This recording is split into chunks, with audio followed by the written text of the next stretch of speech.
Some dude with dreads gets his whole face rearranged by a single glorious punch. Our boy stands over the goon squad he just dropped, ready to start asking questions. He calls them out for shaking down the poor kid he literally just gave that money to.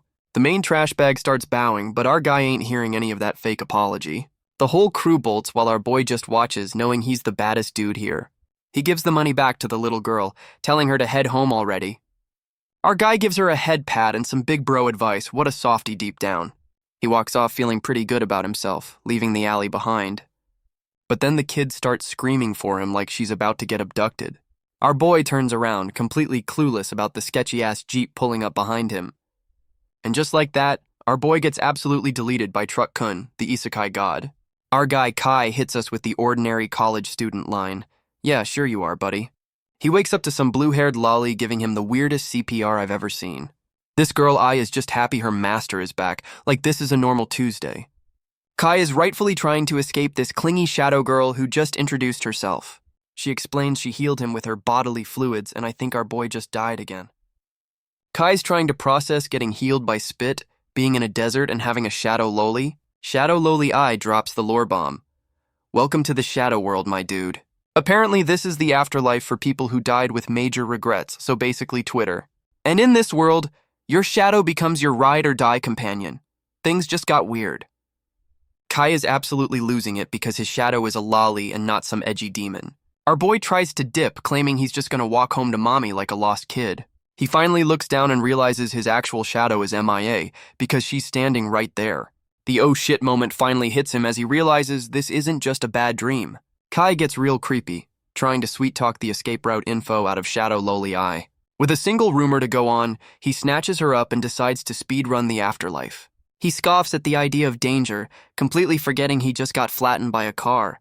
The desert immediately answers his question with some giant world-ending beetle claws. Kai is forced to eat his words as he dodges what looks like certain death. And his protector Eye is already caught, screaming her head off about scary bugs. And of course, some creepy grandpa shows up out of nowhere to monologue about stealing his shadow Loli. Kai starts yelling at the old man, who's just chilling on his giant scorpion like a Bond villain. The old man drops the lore. You lose your shadow here, you get permanently deleted from existence. He keeps yapping about how eating shadows is the local version of a protein shake for power and life. Apparently, Shadow Loli Eye is a gourmet meal because she's humanoid, and this geezer is hungry. Our boy tries to hit him with a shonen justice speech, and the villain is genuinely confused by the concept. Creepy Grandpa just laughs, pulling out the classic survival of the fittest excuse for being a dick. And then he immediately gets impaled mid-laugh because there's always a bigger fish. A new mummy-looking dude on a giant lizard just stole his kill and his catchphrase. This bandage freak literally says, "I'll remember that," like he's taking notes on how to be a better villain. The new bandage freak has his giant lizard swallow the whole damn situation, I included. Mummy dude starts dropping the digestion timer, basically telling Kai his loli has 3 minutes to live. Our boy Kai finally taps into his inner shonen protagonist, getting all glowy and pissed off. And the mummy freak is completely shocked, like he's never seen the main character power up before. Kai goes full rage mode, demanding his shadow loli back with a supercharged fist. He lands a hit right on the lizard's dome, screaming for his shadow loli back like a true simp. Both the mummy and the grandpa who should be dead are absolutely losing their minds at this. Our boy literally punched a kaiju into the sky, leaving a damn crater where it used to be. Mummy dude is actually laughing, impressed by the power but still talking mad shit from the sidelines. And of course the big lizard is back for round 2 because nothing is ever that easy. Mummy dude is already calling the fight over, clearly underestimating the power of friendship and rage. And creepy grandpa is back, forming a temporary alliance with Kai to take down the bandage freak. The old man goes for the kill, but Mummy dude just stands there like he's waiting for a bus. Creepy grandpa gets digitally deleted from existence mid-swing, guess his subscription to life expired. Mummy dude explains the rules. Your shadow dies, you die. Now he's trying to speedrun the process for Kai. Our boy Kai is literally trying to German suplex a kaiju to stop it from digesting his loli. The bandage freak is still monologuing about how strong Kai is, but says time's up. Classic villain mistake. Kai goes Super Saiyan Blue again, screaming about saving Ai while the villain keeps running his mouth. He stomps the ground so hard the lizard starts having a seizure, finally shutting the mummy up. And a giant fucking laser beam just shoots out of the lizard's stomach. Looks like Ai is making a dramatic exit. Ai pops out of the lizard's gut, more worried about the ick factor than the fact she was almost digested. Our boy Kai is back to playing the cool big bro, comforting his shadow Loli after she almost got eaten. Ai explains her mouth laser has two settings, stun and kill, but it runs on a battery. Kai pats her on the head, promising to be her bodyguard while she recharges her ultimate move. Mummy Dude gets digitally deleted, absolutely fuming that he lost to a guy on his first day. With the coast clear, our heroes look out at the endless desert, wondering what the hell to do now. Kai throws Ai on his shoulder, declaring they're gonna find the exit to this god-forsaken afterlife. But of course, some new jacked-up villain in a cloak was watching the whole thing from a distance. This new psycho is already planning on snitching to his boss about the new genius in town. Kai is absolutely dying on this desert hike while Ai is just vibing, not even breaking a sweat. Kai's trying to ask his shadow if she's hungry, completely forgetting she's, a shadow. Our boy is having a full-on meltdown about starvation, while Ai reminds him that shadows don't need snacks.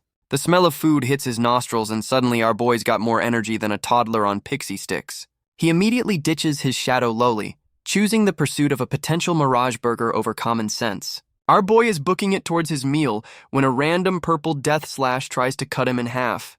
He's forced to do a sick anime dodge, realizing this world doesn't even let you look for food in peace. Both of them are just standing there completely baffled, like, did the desert just try to shank me? Turns out that random slash was a casual attack that literally carved a canyon into the damn desert.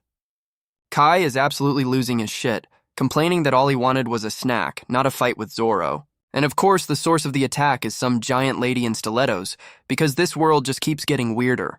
This new sword lady threatens to turn our boy into a kebab, and honestly, she looks like she means it. Kai immediately tries to de-escalate, pulling the "we're just hungry tourist" card like a total dork. She ain't buying his friendly neighborhood act for a second and tells him to get lost. Shadow Loli Ai backs him up, trying to barter for food like her master is a starving puppy. Sword Lady is now suspicious, realizing this hungry newcomer somehow dodged her canyon carving attack. She drops the lore bomb that you have to literally will your own food into existence here. Our boy is completely lost, asking for the tutorial on how to make shadow burgers. She actually gives him the instructions, telling him to vibe with the edgy energy around him. Kai sits down to try and manifest a Big Mac while Ai watches on like a proud mom. And of course, he's a prodigy, sucking up shadow energy like a vacuum cleaner on max setting. Sword Lady is absolutely floored that our boy is a natural-born shadow energy god. Kai gets a big head and decides his first act of creation will be a goddamn steak. And he actually does it, manifesting some mystery meat that has Ai absolutely losing her mind. Our boy is literally crying over his shadow food while Sword Lady rethinks her entire life. They both pass out in a food coma while Sword Lady starts thinking he's the chosen one. Sword Lady, now named Laz, does a complete 180 and invites him to her fortress. And it turns out her fortress is a giant, spiky death castle in the middle of nowhere. Our boy and his Loli are gawking like tourists while Laz gives them the welcome speech. She drops more lore about the wasteland of regrets, which sounds like my high school diary. Apparently, this is the good guy fortress for people who don't eat other people's shadows. Sword Lady Laz explains her spiky fortress is for protection, and Kai's still trying to grasp the Shadow Minecraft logic. Shadow Loli Ai asks why they need walls if they're so strong, calling out the plot holes in their defense strategy. Laz explains that not everyone is a shonen protagonist like Kai, so the plebs have to grind for power the slow way. And speak of the devil, some new dude in full plate armor just clanks into the scene like he owns the place. This new night bro is carrying a whole-ass roasted pig, and Kai's drooling like he's never seen food before. Turns out Night Bro is the lunch lady of this fortress, telling all the hungry souls to form an orderly queue for pork. Laz introduces him as Lita, the second in command, who's already offering our boy a drink like a friendly frat bro. So Sword Lady Laz explains their whole commune system, where everyone pitches in to survive this hellscape. And here comes the recruitment pitch. Laz is trying to get our boy to join her anti-shadow eating club. But our boy Kai hits her with the thanks but no thanks, still dead set on his speedrun back to Earth. Sword Lady Laz is absolutely flabbergasted, telling Kai his escape plan is a certified pipe dream. Our boy just pats his shadow Loli, basically saying, "Watch me," while Ai promises to protect her master. Laz gives up trying to recruit him, hitting him with a "good luck, you'll need it, farewell." But then she turns around like she just heard a car crash, completely baffled by something off-screen. Turns out some new purple-caped dickhead is running a protection racket on the fortress's weaker residents. The poor dude is on his knees, begging for mercy because his shadow cooking skills aren't Michelin star level. And Purple Cape Bro immediately chooses violence, pissed that his free meal isn't gourmet enough for his palate. Kai watches this shakedown, and Laz explains the food pyramid here is based on who can manifest the best snacks. She drops more lore. Strong dudes need high-energy food, but making it is a full-time job that kills your grind. Kai finally gets it. The top dogs use the plebs as personal chefs so they can power level without interruption. Sword Lady Laz tries to justify this whole protection racket as a necessary evil. Purple Cape Bro is literally kicking a dude for not making him a 5-star shadow meal. And Laz finally steps in, blocking his boot with her sword like a total badass. This dickhead complains she's holding him back, so she offers to be his personal chef to shut him up. He starts mocking her for protecting the weak, trying to get in her head about her potential. And of course he hits her with the "I'm the strongest here" line like a generic anime rival. Laz tells him to kick rocks, but he reminds her of some shady deal they have going on. She tries to play it cool, comforting the dude who just got his ass kicked. But the chef is absolutely bugging out, screaming her name like she's about to get jumped. And yup, Purple Cape Bro goes for the cheap shot from behind while she's distracted. And Purple Cape Bro, whose name is apparently Ivan, reveals he's a cannibalistic dickhead who'd rather eat his allies. Our boy Kai immediately goes Super Saiyan again, ready to throw hands for the girl he met 5 minutes ago. Ivan is genuinely surprised the new guy is also a shonen protagonist, but he's still ready to scrap. Then this psycho spots Shadow Lowly Eye and realizes he's just stumbled upon a 5-star Michelin meal. And just like that, Ivan completely changes his target, laughing like he just won the Shadow Person lottery. He starts pulling out the rulebook, reminding Laz she can't touch Fortress members. What a little lawyer. But our boy is an outsider, so Ivan's found a loophole to legally start eating people. The whole Fortress is just watching this go down like it's the season finale of a reality show. Sword Lady Laz is down but not out, trying to talk tough while looking like she just lost a bar fight. Ivan just laughs it off, telling her to enjoy the show while he eats our boy's Shadow Lowly. Our boy Kai tries to act tough, telling his Shadow Lowly it's go time like he's the main character or something. He immediately charges in solo while Ai reminds him she's a squishy mage, not a frontline brawler. Our boy immediately trips over his own feet, and Ai suggests maybe they wait for the actual fighter to recover. Kai starts shaking his lolly, demanding she use her laser, but she hits him with the "it's on cooldown" excuse. Purple Cape Bro Ivan gets tired of waiting and tries to kick them into next week with his Wolverine-ass boots. Our boy is already sweating, realizing his shonen power-up might not be enough to beat this psycho. Ivan starts talking mad shit, asking where all that big talk from 30 seconds ago went. Sword Lady Laz from the sidelines tries to warn them about Ivan's shadow, which is never a good sign. And yup, Ivan's shadow is a giant fucking claw coming down to turn them into paste. Kai is just now learning that shadows can shapeshift, a detail that would have been useful 5 minutes ago. Purple Cape Bro Ivan is doing the whole "you should be honored to die" speech with his Wolverine claws. But some shiny-ass trident comes out of nowhere and C-blocks his attack at the last second. And of course it's Night Bro Lita, here to enforce the no eating the guests rule. Even tries to cut a deal, telling Lita to look the other way so he can get his final evolution power-up. Sword Lady Laz from the floor begs Lita not to sell them out, hitting him with the "we're better than this" speech. And Night Bro Lita actually listens, getting all righteous about protecting the fortress's ideals. So Ivan chooses violence, charging Lita while talking shit about him being low on mana from cooking duty. The lunch lady and the local bully are now locked in a glorious weapon clash, trident versus claws. And it looks like Ivan was right, he's already overpowering Night Bro and calling the match over. Holy shit, he literally just shattered the dude's weapon, leaving Night Bro completely stunned and defenseless. Purple Cape Bro Ivan goes for the finisher on Night Bro, looking way too happy about it. And our boy Kai dives in to take the Wolverine claws to the chest for the dude he just met. Ivan is completely stunned as Shadow Lowly Eye's mouth laser makes a surprise comeback, blasting him point blank. Our boy and Night Bro are in a very questionable position on the floor, asking if they actually won. Nope, Purple Cape Bro just tanked the laser and is now radiating pure, unadulterated rage. He hits them with the classic "you almost had me" villain speech before promising to eat them. This psycho immediately charges again, trying to turn our two bros on the floor into a kebab. Our boy Kai stops the injured Night Bro, telling him to sit back and watch the master work his magic. And Ivan gets absolutely decked by an invisible attack, sending him flying like a ragdoll. Turns out Sword Lady Laz is back on her feet, and Ivan is completely baffled how she recovered so fast. Shadow Lowly Eye reveals she's the party's white mage, and Laz hits Ivan with the ultimate "I'm not mad, just disappointed" line. We get a flashback to when Purple Cape Bro, Sword Lady, and Night Bro were the original 3 musketeers. Back then, Ivan was the one hyping up the squad, talking mad shit about protecting his friends. And they weren't just talking, the OG trio was out here running fades on the entire desert. But after all that winning, they hit the classic what now? Existential crisis, which is always a bad sign. So Ivan steps up with the brilliant idea to build a whole-ass fortress in this hellscape. Sword Lady Laz and Knight Bro were totally on board with his plan to build a safe zone for everyone. He even did the whole join my cause handshake like a true shonen protagonist, what a fraud.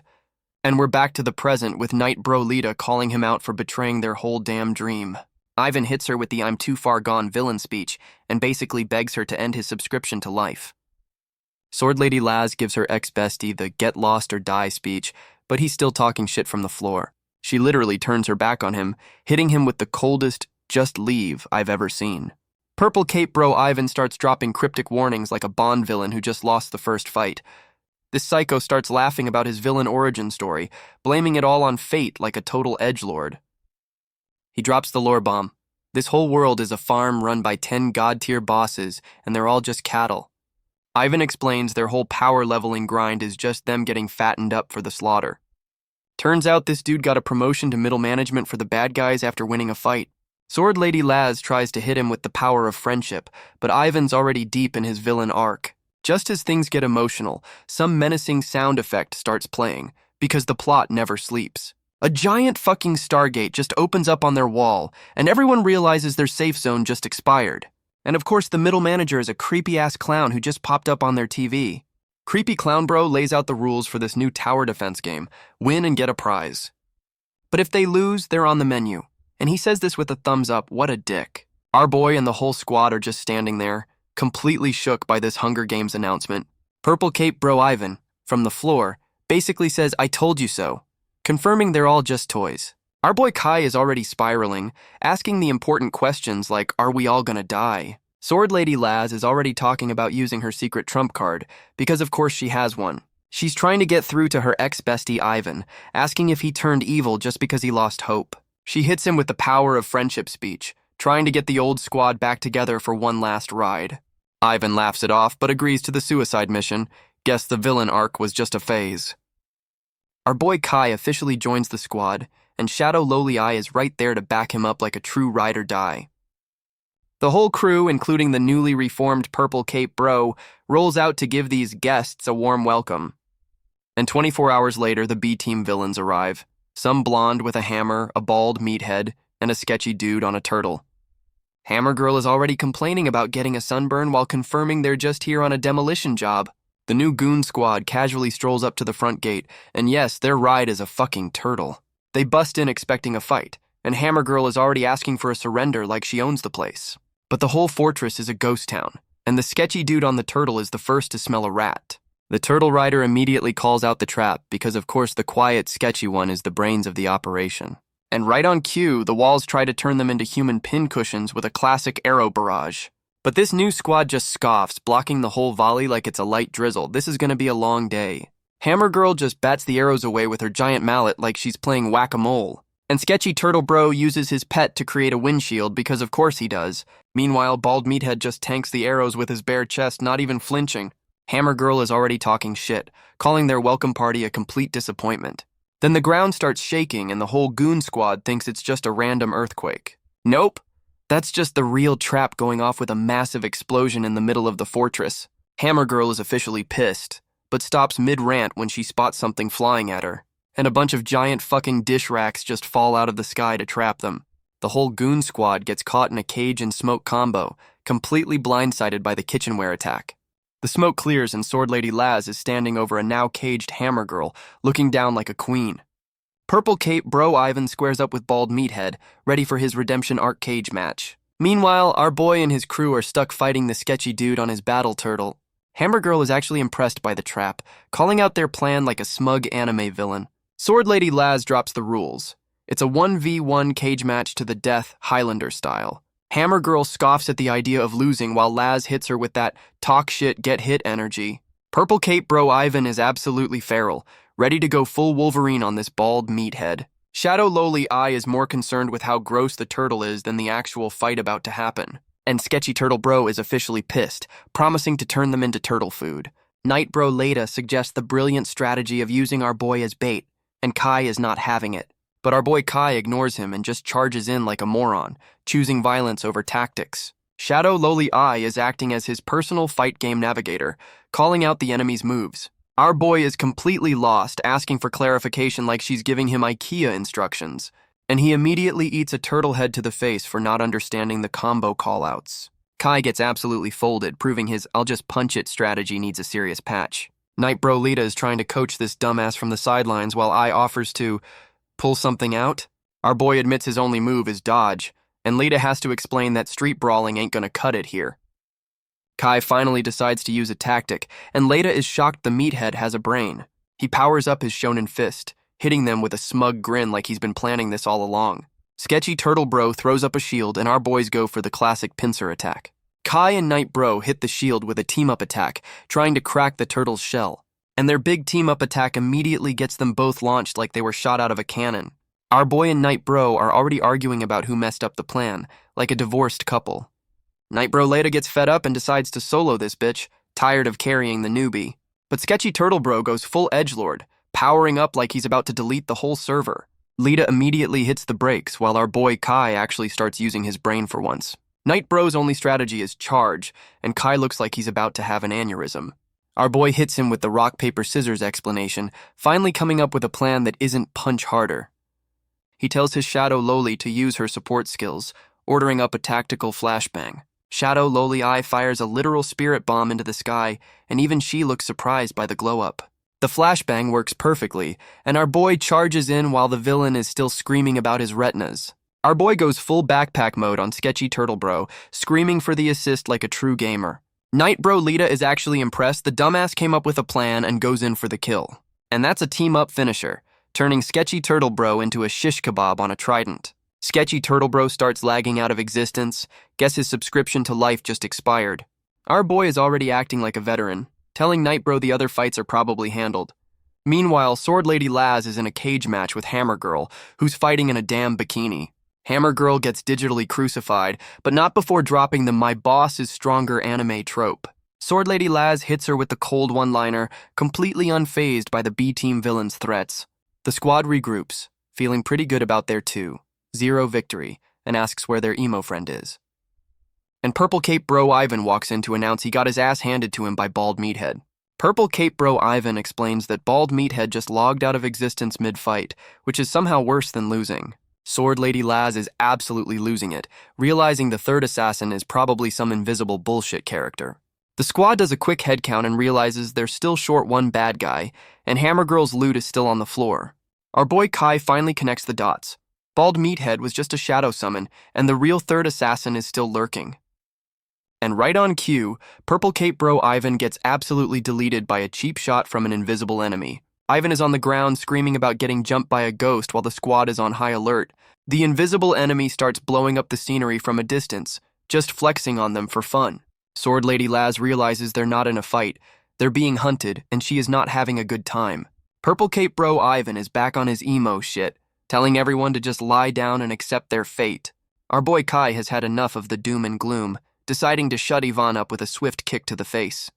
The squad is completely baffled by our boy's sudden main character energy after he just drop-kicked their friend. Purple Cape Bro, Ivan finally realizes the new guy isn't a local, which explains the plot armor. Our boy hits them with the "if I give up, we all die" speech, officially taking over this whole operation.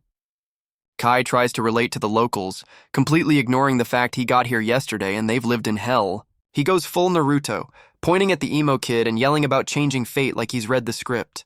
Sword Lady Laz is already falling for his shonen protagonist bullshit, calling him a natural-born leader. And yup, she's fully convinced this dumbass who trips over his own feet is their miracle worker. Meanwhile, the invisible dickhead starts targeting civilians because of course there are children here. Sword Lady Laz is rightfully panicking, realizing their enemy is a coward who attacks random families. Our boy Kai gets that classic "I've got a plan" look, probably involving punching something really hard. Our boy Kai announces he has a plan, grabbing his lolly like he's suddenly a strategist. And his brilliant galaxy brain idea is to play Donkey Kong with a giant fucking barrel. He yeets the barrel off the roof, fully committing to the Looney Tunes ass-kicking strategy. And holy shit, the splash from the barrel actually reveals the invisible enemy's location. Our boy and his loli are celebrating like they just solved a Rubik's Cube with a hammer. The invisible assassin, some long-haired pretty boy, gets caught completely lacking by a surprise attack. He's getting absolutely blasted while riding his giant salamander, which is apparently his shadow. The newly visible dickhead is screaming for them to stop. Guess he can't handle the heat. He looks up at our boy, completely baffled as to how his genius stealth plan got busted. And Kai hits him with the full Sherlock Holmes breakdown, acting like he's had a brain this whole time. The now visible pretty boy is so impressed he offers our boy a job, like this is a LinkedIn request. Kai calls him out for killing his friends, but this psycho just scoffs at the idea of having any. He hits them with the classic join the winning team pitch, where the only rule is to eat or be eaten.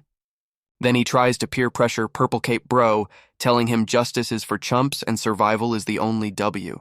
Our boy asks about the civilians, and this dickhead calls them literal livestock who get deleted if they're useless. Kai gives his shadow loli a head pat, getting ready to give the most predictable hell no in history. And the villain is already celebrating, thinking our boy is about to join his evil little boy band. But our boy hits him with the most dramatic I refuse ever, completely shutting down the job offer. Sword Lady and Night Bro are hyped, backing him up like the Power Rangers assembling for the first time. The pretty boy villain drops the nice act, basically saying, fine, be my food then, and we're back to violence. Our boy Kai is still playing strategist, yelling about using colored water to counter the invisibility cloak. And pretty boy hits them with the you underestimate my power speech, revealing he's a captain or something. He orders his six-eyed lizard to go full kaiju mode, and this thing looks ready to level the city. The lizard immediately starts rampaging, and all the civilians are running for their lives like a Godzilla movie. Pretty boy is just chilling, ordering his pet to turn their entire safe zone into a pile of rubble. Our boy and the squad are watching their home get wrecked, completely clueless on how to stop this thing. Sword Lady Laz drops the strategy. Its belly is the weak spot, but someone needs to be the bait. And Purple Cape Bro Yvonne volunteers for the suicide mission, ready for his big redemption arc moment. Sword Lady Laz gives him the don't you dare die threat as he walks off to be kaiju bait. And she hits him with the power of friendship, calling him a comrade as he goes off to probably die. Purple Cape Bro Ivan goes full Leroy Jenkins, screaming at the kaiju that he's the main course. Pretty boy just scoffs, ordering his pet to eat the emo kid like he's a damn appetizer. Ivan is still screaming about taking them down with him, fully embracing his redemption death flag. But he pulls a fast one, yeeting his daggers at the master, not the pet, and Pretty Boy is genuinely surprised. The lizard just licks the attack away while Pretty Boy talks shit, completely missing the point of the distraction. And Sword Lady Laz pops up from behind with a smug, "You thought," ready to end this man's whole career. She hits him with a glowing cross slash, screaming about how they're not just B-list characters. The attack lands, and Pretty Boy is absolutely stunned he just got marked for death by the side character. This psycho starts monologuing about his healing factor, about to eat Laz to get his health bar back. But our boy Kai steps in, yelling that the buffet is officially closed for business. Our boy and Night Bro are playing tug of war with the lizard's tongue to save Sword Lady, and the lizard's tongue gets sliced clean off. Guess that's one way to stop a snack break. Pretty Boy starts lagging out of existence, absolutely fuming that his 5-star meal got canceled. The whole squad is passed out in the rubble, wondering how the hell they're gonna survive round 2. Our boy starts his motivational speaker arc, asking the survivors if they're cool with being on the menu. He goes full Naruto again, telling everyone to get up because he's speedrunning this afterlife or dying trying. And so begins their epic Oregon Trail journey across the desert, now with 100% more existential dread. The whole caravan comes to a halt, probably for a bathroom break or another random ambush. And of course, some new creepy grandpa with a pet frog shows up to announce this is their final destination. One of the new red shirts is already panicking, realizing their new tour guide is actually a serial killer. And the creepy frog grandpa immediately gets betrayed by some new cloaked psycho with a six-pack. The cloaked psycho folds the old man with a single swipe, not even bothering to say sorry. The rest of the grandpa's crew tries to book it, but the new villain is just floating there menacingly. This psycho hits them with the classic, "Where do you think you're going?" line with the smuggest grin ever. And he walks away from the pile of bodies like he just took out the trash. What a complete dickhead. Meanwhile, our boy Kai is passed out on a horse, while his loli tries to wake him up for the training montage. Kai starts shaking his shadow loli, screaming about his near-death experience like a total drama queen. Sword Lady Laz and Night Bro give him a performance review. Great potential, zero skill, time for a training arc. And training is just Sword Lady trying to slice him in half while he panics for his life. Our boy is rightfully complaining about the murder training while Laz hits him with the "what doesn't kill you" speech. Shadow Lowly Eye is giving him the cheerleader routine while our boy complains she's not the one getting murdered. Sword Lady Laz is already simping for his potential, while Night Bro is rightfully questioning this whole plan. Night Bro later reminds her they can't just bet the whole fortress on some random kid who showed up yesterday. Our boy is having a full-on meltdown, complaining that this training is trying to kill him even on the toilet. He tries to make a run for it, but Night Bro's trident immediately puts a stop to that escape plan. And Night Bro Letta is standing there with a "you ain't going nowhere, bitch" look on his face. Our boy immediately starts crying, begging to be let go like he didn't just give a big hero speech. Lita grabs him by the collar, telling him to suck it up because getting hurt here is better than getting eaten out there. He hits him with the classic "get strong or die" shonen speech, finally getting through to this dumbass. And with that, the training arc is back on, because this world doesn't have time for crybabies. Night Bro Leda is officially done with the kid gloves, promising to turn our boy into a shish kebab, and he immediately yeets his trident at our boy, who's already screaming like he's seen a ghost. The trident lands way too close to the family jewels, and our boy's soul just left his body. After his near castration, our boy overhears some gossip about a whole squad just getting deleted. The locals are losing hope, admitting that even their strongest fighters can't stop the body count from rising. Turns out their little road trip has already cost them a third of their people, and morale is in the toilet. Our boy tries to play detective, realizing the numbers don't add up since he hasn't sensed any big bads. Some new sketchy grandpa pops up out of nowhere, dropping the killer is inside the house" trope. Kai immediately gets suspicious, asking the new creepy old dude if he's got some inside info. The old man dismisses him, so our boy and his lowly immediately start hyping up his non-existent resume. The sketchy old man claims he's got super hearing and overheard a whole-ass mutiny plot. Our boy is trying to process this, but the old man's story about the enemy eating 100 people sounds way too convenient. Kai finally puts two and two together, realizing the enemy just got a massive power-up by eating the traitors. But the old man immediately stops him, pulling the classic "you have no proof" card to isolate our boy. This dude is a master manipulator, telling Kai he'll cause a panic, and our boy is eating it all up. He gives our boy a solo mission to investigate, which is definitely not a trap to get him killed. And our boy agrees, thinking this will get him out of training. What an absolute dumbass. Kai and his lowly are on lookout, and he immediately spots a cloaked figure, assuming he's found the target. And of course it's a trap, as some rando grabs his ankle from under the cliff. Our boy immediately gets yeeted off the cliff, proving once again that he shouldn't be trusted with anything. Our boy is screaming for his life as he plummets, realizing the solo mission was a one-way ticket down. He gets caught mid-air by some shadow magic, completely baffled that his brilliant plan backfired spectacularly. And now he's the centerpiece of a creepy cult meeting, with the head psycho acting like he's a celebrity. Our boy finally uses his brain, asking how they knew his location, like the answer isn't painfully obvious. And of course, it's the sketchy grandpa, holding his lolly hostage and proudly admitting he's a goddamn snitch. Kai starts yelling at the old traitor, demanding to know why he's being such a complete dick. The old man hits him with the coldest line ever, basically saying, "You're not guilty, but we need a scapegoat." He explains their whole caravan is falling apart, so they're just gonna pin all the murders on the new guy. And since our boy is the outsider, he's the perfect fall guy for their internal problems. What a great plan. Kai tries to argue with logic, but the old man just says doesn't matter, because morale is more important than justice. Sketchy Grandpa explains his 5D chess move is to frame our boy to force Sword Lady into cannibalism. Our boy sarcastically calls out the Galaxy Brain plan to feed him to Sword Lady for a greater good power-up. The old traitor, Philip, gives the signal, and his cultist goon squad is ready to get their hands dirty. The cultists bring out buckets of blood, and our boy is wondering if this is some weird initiation ritual. And they give our boy a blood shower to perfectly frame him for a murder spree. What a pro. Sketchy Grandpa Philip goes full evil mode, declaring the frame job is officially complete. He sends one of his minions to go snitch, telling him to bring Sword Lady and Night Bro for dinner. But then our boy starts glowing like a damn nuke, because he's had enough of this bullshit. Our boy goes full rage mode, breaks his chains, and promises to return the favor with extreme prejudice. The old traitor is still trying the die for the greater good speech, not realizing our boy just activated God mode.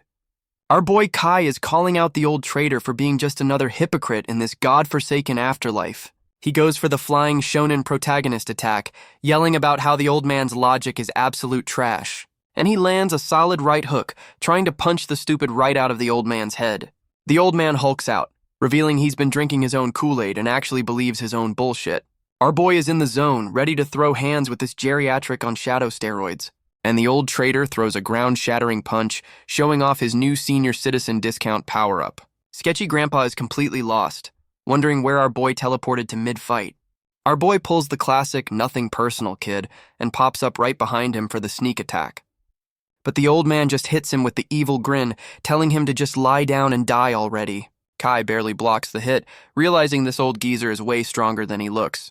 Our boy pulls a smoke dash out of his ass while the old traitor talks shit like the warm-up is over. And the old man immediately goes for the cheap shot, yoinking the Shadow Loli with some creepy shadow tentacle. Shadow Loli Eye is rightfully freaking out, realizing she's just become the damsel in distress again. The old traitor is holding Eye like a goddamn handbag while our boy starts screaming for his property back. And here comes the villain monologue about how he had it so tough, trying to justify being a complete dick. He blames our boy for ruining his 5D chess game of propping up Sword Lady as their savior. His master plan is to feed our boy to Sword Lady, and Kai is rightfully calling out this insane logic. The old man goes for the kill, and our boy is wondering how this geezer is hitting like a damn truck. He's screaming about the greater good while trying to punch our boy's head clean off his shoulders.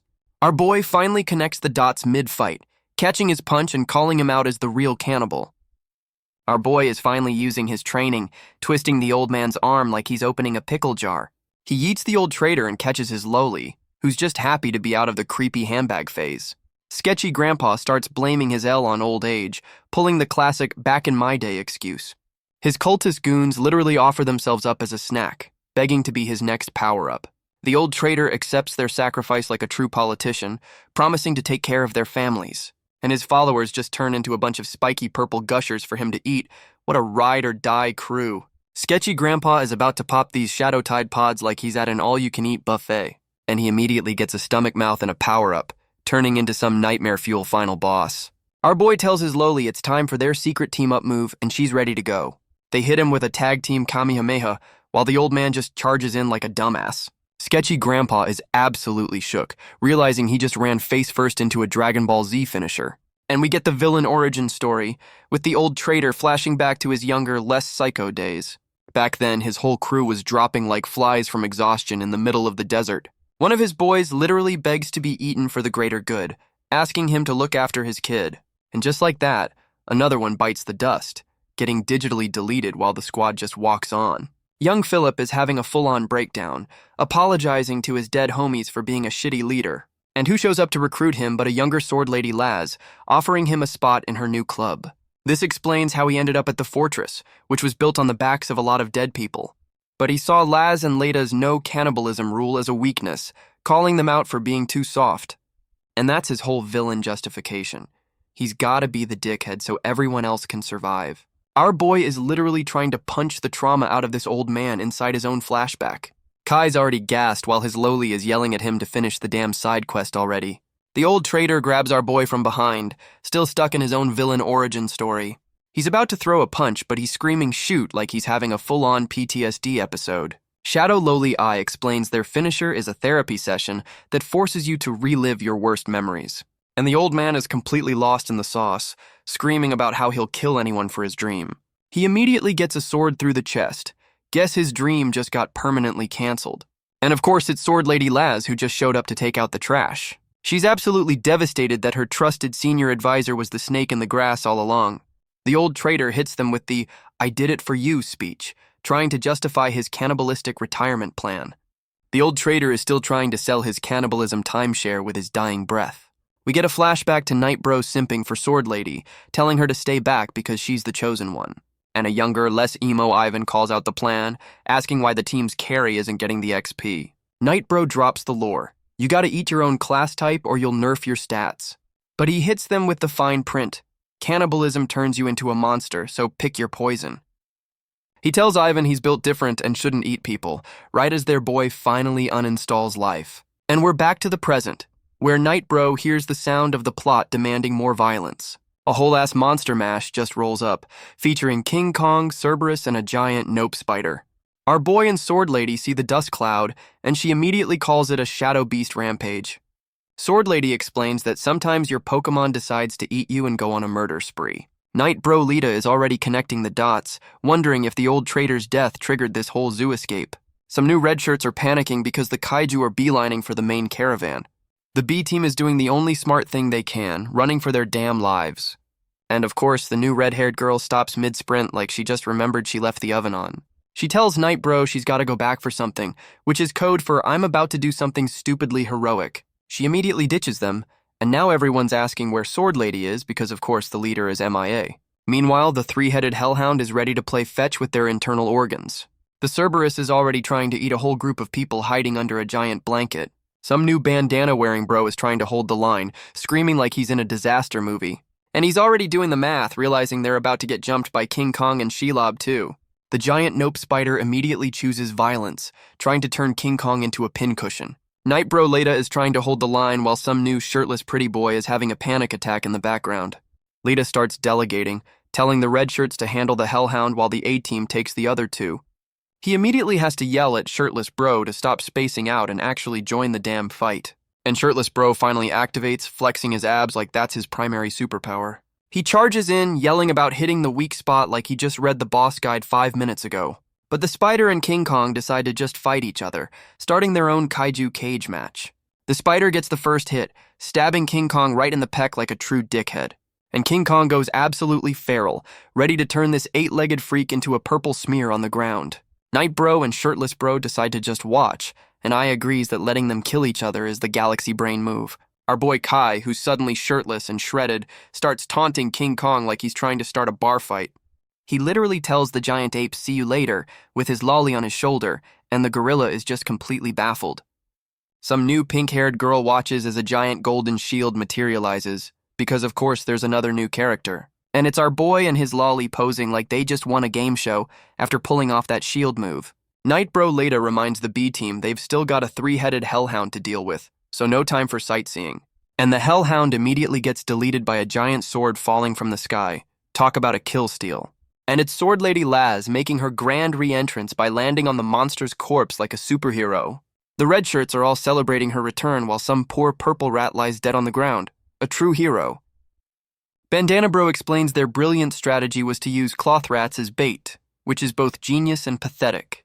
But he immediately feels bad for the rats because even in this hellscape, you gotta have a heart for the cannon fodder. Sword Lady Laz gives Bandana Bro a pep talk and he's simping so hard he can barely speak. Knight Bro is admiring Laz's leadership, while Shirtless Bro points out the next random sky event.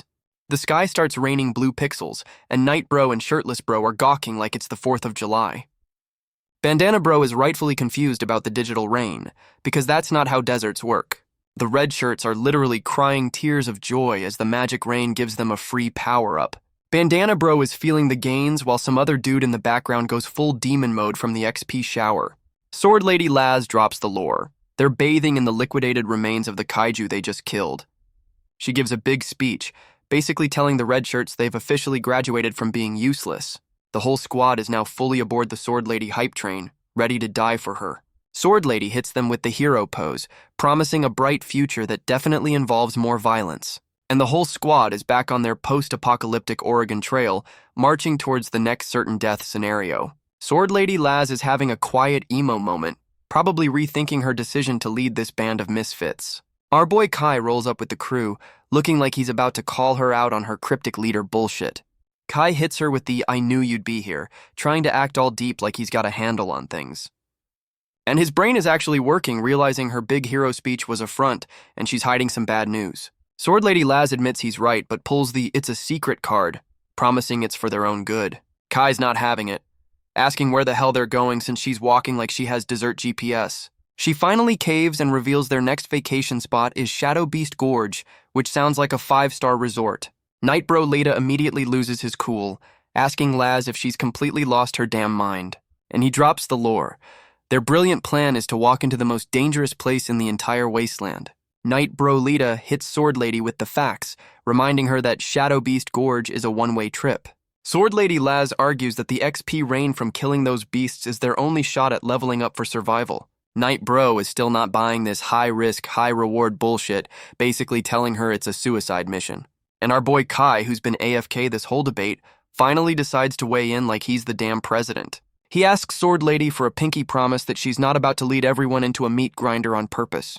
And she hits him with the most confident "I swear" I've ever seen, which is either a good sign or a huge red flag. That's all our boy needed to hear, immediately going full hype man and rallying the troops for the death march. And just like that, our boy takes the lead, literally walking them into the valley of certain death with his loli on his shoulders. Night Bro is actually impressed, telling Laz that this dumbass who just showed up might be a better leader than her. Sword Lady gets all emotional, admitting she's got imposter syndrome and is ready to bet it all on the new guy. The whole squad is on their death march, led by Bandana Bro and his emotional support rat. Bandana Bro is way too fucking excited to announce their arrival at the aptly named Shadow Beast Gorge. And yup, it's a giant fucking canyon of death, and they're all just standing at the entrance like tourists. Our boy Kai is already in leader mode, telling everyone to get ready for the boss rush like he's not the weakest link. The first wave of enemies is a pack of sleeping hyenas, which feels way too much like a trap. Sword Lady Laz immediately goes for the AoE attack, not even letting these dogs wake up for their morning coffee, and she just blends a whole pack of them with one flashy move, because she's the only one who's actually high level here. Laz and Night Bro realize these hyenas are fighting like silent NPCs, which is never a good sign in a video game. Our boy volunteers to scout ahead, because his brain is still on vacation and he loves walking into traps. And he immediately gets rushed by a single angry hyena, proving he can't even handle the tutorial level mobs. The hyena goes for the kill shot, looking like it hasn't eaten in a week. But our boy actually catches it midair, acting like he's been a pro this whole time. And he immediately yeets the damn thing into a wall. Guess the training arc wasn't a total waste. Kai gets all cocky, asking if that's all it's got. Like he didn't just trip over his own feet yesterday. Nope, the hyena just shakes it off like a minor inconvenience, ready for round 2. Our boy is genuinely shocked the tutorial mob has a second phase. What a complete rookie. He actually dodges this time, proving that near-death experiences are the best teachers. Then some new grandpa shows up and asks why our boy is bullying his damn dog. The red-haired girl from before shows up with Kai, and this grandpa is acting like he owns the place. And this crazy dog man declares this whole death trap is his house because of course it is. Our boy and the squad are completely baffled that this old man is just squatting in a literal death trap. The crazy old man starts yelling at them for trespassing and beating up his pet, like they're the assholes here. Our boy tries to play diplomat, apologizing for beating up his dog and just asking for directions out of this hellhole. The old man hits them with the get lost or die speech, dropping the bomb that he's been stuck here for 30 years. He explains this whole place is a goddamn time loop, and our boy is just now realizing they're in a video game level. Our boy asks if he's mapped the place, and the old man basically says, yeah, and the map just says, you're fucked. The old man tells them to bounce before the real monsters show up, because his pet hyena was just the welcome mat. Our boy turns to the squad for a huddle, asking for a plan now that they know they're in a death loop. Sword Lady Laz is the only one with a brain, pointing out that a place called Death Gorge is suspiciously empty. And our boy, having learned nothing, volunteers to scout ahead again, relying on his lolly's stun gun as a backup plan. Our boy's brain finally boots up, realizing the tutorial-level hyenas were acting way too professional. He explains to his loli that the mobs were fighting like seasoned vets, not some random desert wildlife. Kai points out the hyenas had zero fear, which is a massive red flag for anyone with more than 2 brain cells. And right on cue, they hear someone approaching, because this whole damn gorge is just one big ambush. Night Bro Letta shows up way too conveniently, claiming he's already found a magical exit path. This fake Lita tries to sell his safety in numbers bullshit, but our boy is finally smelling the trap. Kai actually uses his brain for once, telling the imposter to back the fuck up immediately. The fake Night Bro drops the friendly act and immediately chooses violence, because of course he does. And our boy just casually blocks the attack with one hand. Guess the training arc wasn't a total scam after all. The imposter is impressed our boy saw through the disguise, then pulls a Naruto and multiplies into a whole squad.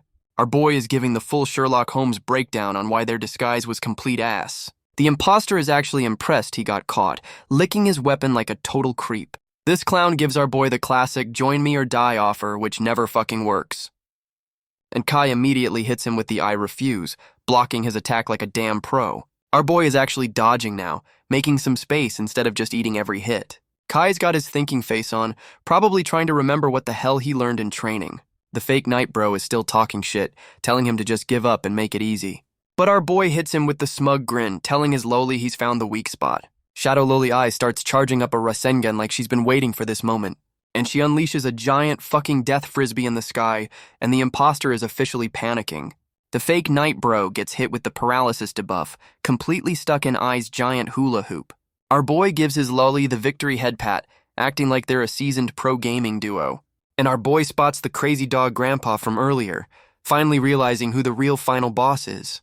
Kai hits him with the classic, "I knew it was you," acting like he didn't just figure this shit out. The crazy dog grandpa is genuinely curious how this dumbass actually used his brain for once. Our boy gives the full detective breakdown, explaining the mobs were just damage-proof illusions like the fake Night Bro. He calls out the whole 5D chess move. The fake barrier was just to herd them back for a slaughter. The old man hits him with the "you're wrong," clarifying he's not a cannibal, just a creepy-ass puppet master. This psycho summons his whole pack of hyenas, calling them his children like a true Disney villain. And the crazy dog grandpa immediately sicks his children on our boy. Guess the diplomatic approach is over. Our boy is running for his life, asking his Loli for a laser beam while she explains her ultimate is on cooldown. Kai goes full Secret Service, tackling his Loli to the ground to save her from becoming a hyena's chew toy. Hiding in a cave, our boy tries to strategize while I offers him a whole 10 seconds of power. What a team. They look up and see something that completely breaks their brains because this gorge just keeps getting weirder. And it's a whole-ass cult of zombies just vibing in the middle of the cave. This is definitely not a good sign. The crazy dog grandpa is back, taunting them like a Walmart greeter, welcoming them to certain death. Our boy finally connects the dots, calling out the old man for being a puppet, and the geezer is genuinely shocked. He starts his big brain monologue, explaining how he thought the old man was the one pulling the strings. But then he drops the real lore bomb, the whole damn gorge is a spiderweb, and they're all just flies. And the crazy dog grandpa was just the bait, a high-level NPC designed to lure them into the main server trap. Our boy is still on his Sherlock Holmes shit, explaining the whole gorge is just a gym to farm their XP. The crazy dog grandpa basically gives him a slow clap, confirming our boy's galaxy brain theory is spot on. And the old man drops the final boss reveal, the whole damn gorge is the monster and they're the next meal. The old man is still talking shit, but our boy is just standing there like he's not about to be absorbed. Kai calls in his Loli, who's ready to drop her ultimate move with the most extra introduction ever. She fires the red and yellow beam, and even our boy has to roast her for that kindergarten-ass attack name. The old man scoffs at the attack, completely underestimating the power of a Loli with a terrible naming sense. This psycho tries to literally kick the laser beam away like he's playing hacky sack with a nuke. And his shadow tentacles immediately start melting. Guess he should have dodged instead of trying to be a badass. Shadow Loli Eye's red and yellow beam goes full supernova, completely deleting the old man from the server. And Shadow Loli Eye follows up her laser with a swift kick to the spine, yelling about girl power. The old man admits he got caught lacking but hits them with the classic, "You think that was my final form?" Our boy Kai gets all cocky, threatening to have his Loli attack the old man's insides, which is a weirdly gross threat. The old man pulls the "this is my house" card, asking how the hell they expect to win on his home turf. He hits Kai with the psychological warfare, telling him the rest of the squad is probably already dead. Our boy threatens to just nuke the whole area, and the old man basically says, "Bet you won't." And Shadow Loli Eye goes full Godzilla, firing a mouth laser that looks like it could level a city. But our boy is completely shook because the old man just tanked the whole damn thing without a single scratch. The old man goes on his villain rant, promising to turn our boy into a puppet after he eats the rest of the squad. And our boy immediately chooses the run the fuck away option, grabbing his Loli and booking it. Our boy is booking it while trying to convince himself his friends aren't already puppet chow. He's praying to the plot gods that he's not about to walk into his entire squad's funeral. Meanwhile, Sword Lady Laz is wondering why Night Bro invited her on a romantic cliffside date. Night Bro hits her with the "what are we" talk, and Laz is like, "Dude, we either live or die, pick one." And Night Bro goes full heel turn, revealing his plan C is to just sell them all out to the big bads. He's trying to sell her on this evil MLM scheme, promising her a corner office in their new evil empire. Sword Lady is absolutely floored while Leda hits her with the classic "I had no choice" traitor excuse. He's still trying to justify his actions, admitting he took a power-up from the enemy's welcome package. This dude is giving his whole villain origin story, blaming everyone else for being too weak to carry him. And he hits her with the final offer, begging her to join his new evil boy band so they can live freely. Sword Lady Laz hits him with the "I'm not mad, just disappointed" speech, trying to reason with the new edgelord. And Nightbro's brilliant counter-argument is to threaten to cut off her limbs. What a great guy. She goes for the attack, but he just swats it away like it's nothing, showing off that new villain power-up. Then he just stands there and takes a hit to the face, looking all sad like he just got dumped via text. Sword Lady is completely baffled he didn't dodge, immediately hugging the guy who just threatened to dismember her. And he drops the ultimate Uno reverse card. His whole betrayal was a 5D chess move to get her to eat him. She's begging him not to die, dropping the lover's bomb like this is the final episode of a soap opera. Nightbro is literally telling her to hurry up and eat him, which is the most metal I love you I've ever seen. Sword Lady has a full-on breakdown, admitting she's the one who led them into this death trap in the first place, and he gives her the final simp speech from his deathbed, telling her to get her shit together and win. Sword Lady Laz is having her full-on dramatic movie moment, screaming over Nightbro's body, and she immediately books it with his corpse because ain't nobody got time for a funeral in a death trap. Our boy Kai finally shows up to the party, walking through a field of bodies like he's late for work. Shadow Loli Eye confirms they missed the main event, and our boy looks like he just failed the side quest. Meanwhile, Bandana Bro's emotional support rat just sacrificed itself for the squad. A true fucking legend. Bandana Bro is getting jumped by hyenas, wishing the A-team would stop having their emo moments and help. And he's about to lose an arm, proving once again that the B-team can't handle shit on their own. But our boy Kai swoops in with the hero entrance, finally putting that training arc to good use. Bandana Bro is completely stunned that our boy just one-punched a hyena into digital dust. Kai goes full leader mode, telling the red shirts to run while he handles the mobs. What a glow-up. Bandana Bro is trying to play leader, rallying the B-team like he's not just as scared as they are. And the whole squad of red shirts follows him into a narrow pass, which is definitely not an ambush. And of course it's an ambush, with shadow tentacles grabbing everyone while Bandana Bro screams for his life. The red shirts immediately start panicking and trying to sacrifice each other, showing that classic team spirit. But some new blonde pretty boy whips out a sword. Guess not everyone on the B team is a total scrub. Blondie steps up to play hero, telling the cannon fodder to run while he holds the line. He's actually about to solo a whole swarm of shadow tentacles. This kid's got some serious balls. And he charges in, actually managing to cut through the bullshit instead of just screaming like everyone else. Then the red-haired girl shows up, complimenting him like she's his damn sensei, which is a huge red flag. Blondie immediately realizes she's been puppeted, asking about Leda because the whole squad is compromised. The puppeted red-haired girl drops a bombshell, claiming Nightbro was the cannibal and she had to put him down. And now she's changing her story, admitting she was the cannibal and Leda just took the fall. What a fucking liar. She's giving the classic, I did what I had to do villain speech, trying to justify her new cannibal lifestyle. And now a puppeted Sword Lady Laz shows up, trying to sell our boy on this death trap like it's a 5-star resort. Our boy is actually calling her out, asking if she really wants to be a prisoner in this goddamn monster's stomach. Puppet Laz is pitching him on becoming a combat puppet, basically offering him a 9-to-5 job for a kaiju. She pulls the emotional manipulation card, begging him to join her evil puppet club because she's so tired. But our boy hits her with the dramatic I refuse, calling her out for abandoning her shonen protagonist duties. And since talking failed, Puppet Laz immediately goes for the cheap shot, trying to skewer the Shadow Loli. The Loli gets yoinked by a shadow tentacle while Puppet Laz talks shit about losing 2 friends in one day. Puppet Laz goes full anime finisher mode, trying to slice our boy in half like he's a damn vegetable. Our boy is just standing there, about to get deleted by his own brainwashed teammate. And the attack connects, turning the whole area into a goddamn light show of pain. Our boy is down for the count, looking like he just got his ass handed to him by his own friend. Shadow Loli Eye runs to her master's side, probably to remind him his plot armor is still active. Our boy shields his Loli, asking Puppet Laz if she's really gonna end it all here. He starts his shonen protagonist speech, admitting he's too weak but has one last galaxy brain plan. Puppet Laz is completely unfazed, telling him to stop stalling and just accept his death.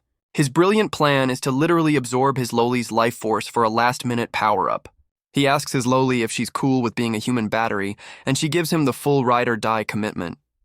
Our boy Kai goes full Super Saiyan, absorbing his Loli like she's a damn senzu bean. Puppet Laz is calling him out, saying his last-ditch power-up is just gonna make him go crazy. Our boy hits her with the better crazy than your puppet logic, fully committing to the insanity plea. He finishes his power-up, shooting a damn spirit bomb into the sky like he's trying to signal Batman.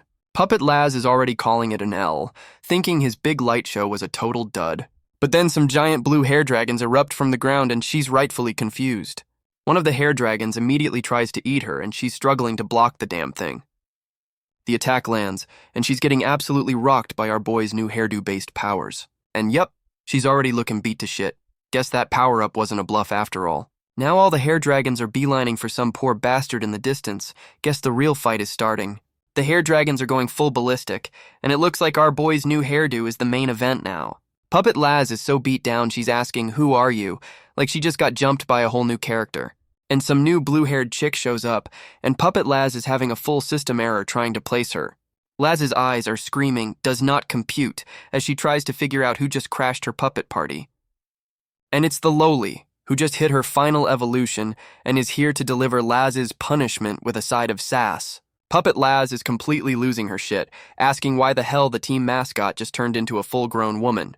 But it was all a projection, because our boy Kai is actually getting ripped apart by his own power-up. He's hitting her with the deathbed apology, while Shadow Lowly Eye drops the "I love you" bomb at the worst possible time. But she's got one last galaxy brain idea, pulling out the secret plan B like she's been saving it. And her brilliant idea is for him to give her the power, but she might just eat him in the process. What a great plan. Kai's making his lolly his life insurance policy. What a bro move. Lowly Eye's crying while Kai tells her to stop being a baby. Classic tsundere move. Lowly Eye absorbs Kai's power and hits puberty in 2 seconds flat. Sword Lady Laz is shook by Lowly Eye's sudden glow-up, same. Grown-up Eye tells Laz to give up, looking like she's about to drop the hottest diss track. Laz is flexing, saying she's still got some fight left in her. Laz tells Eye to draw her weapon, ready to test her new form. Eye summons a shadow sword, guess she's not just a pretty face anymore. They clash swords, and it looks like Eye's got the upper hand. Laz schools AI on sword fighting, proving experience trumps power-ups. Puppet Laz is actually complimenting grown-up Eye mid-fight, like she's grading her on a damn curve. Sword Lady creates some distance, probably tired of playing around with the new girl and ready to end it. Laz is shook at how fast Eye is learning, basically calling her a terrifying copycat ninja with a cheat code. She hits Eye with the classic, "You're good, but can you handle this anime challenge" before the final boss move. And she pulls out her ultimate move, complete with a flowery light show like a magical girl transformation. The whole area turns into a damn pedal blender, and grown-up Eye is right in the middle of it. Eye realizes the pretty flowers are just a smokescreen, and she's completely blind in this pink tornado. She spots a silhouette in the storm, trying to guess where the hell the real attack is coming from. Eye takes a wild swing at the shadow, basically just praying to the plot gods she hits something important. And she fucking lands it, but Laz just takes the hit, asking why she didn't dodge like this was the plan all along. Laz reveals her flower power was just a giant "do not disturb" sign to hide them from the real boss. She hands over the plot device box, the official "oh shit" button for when things get even worse.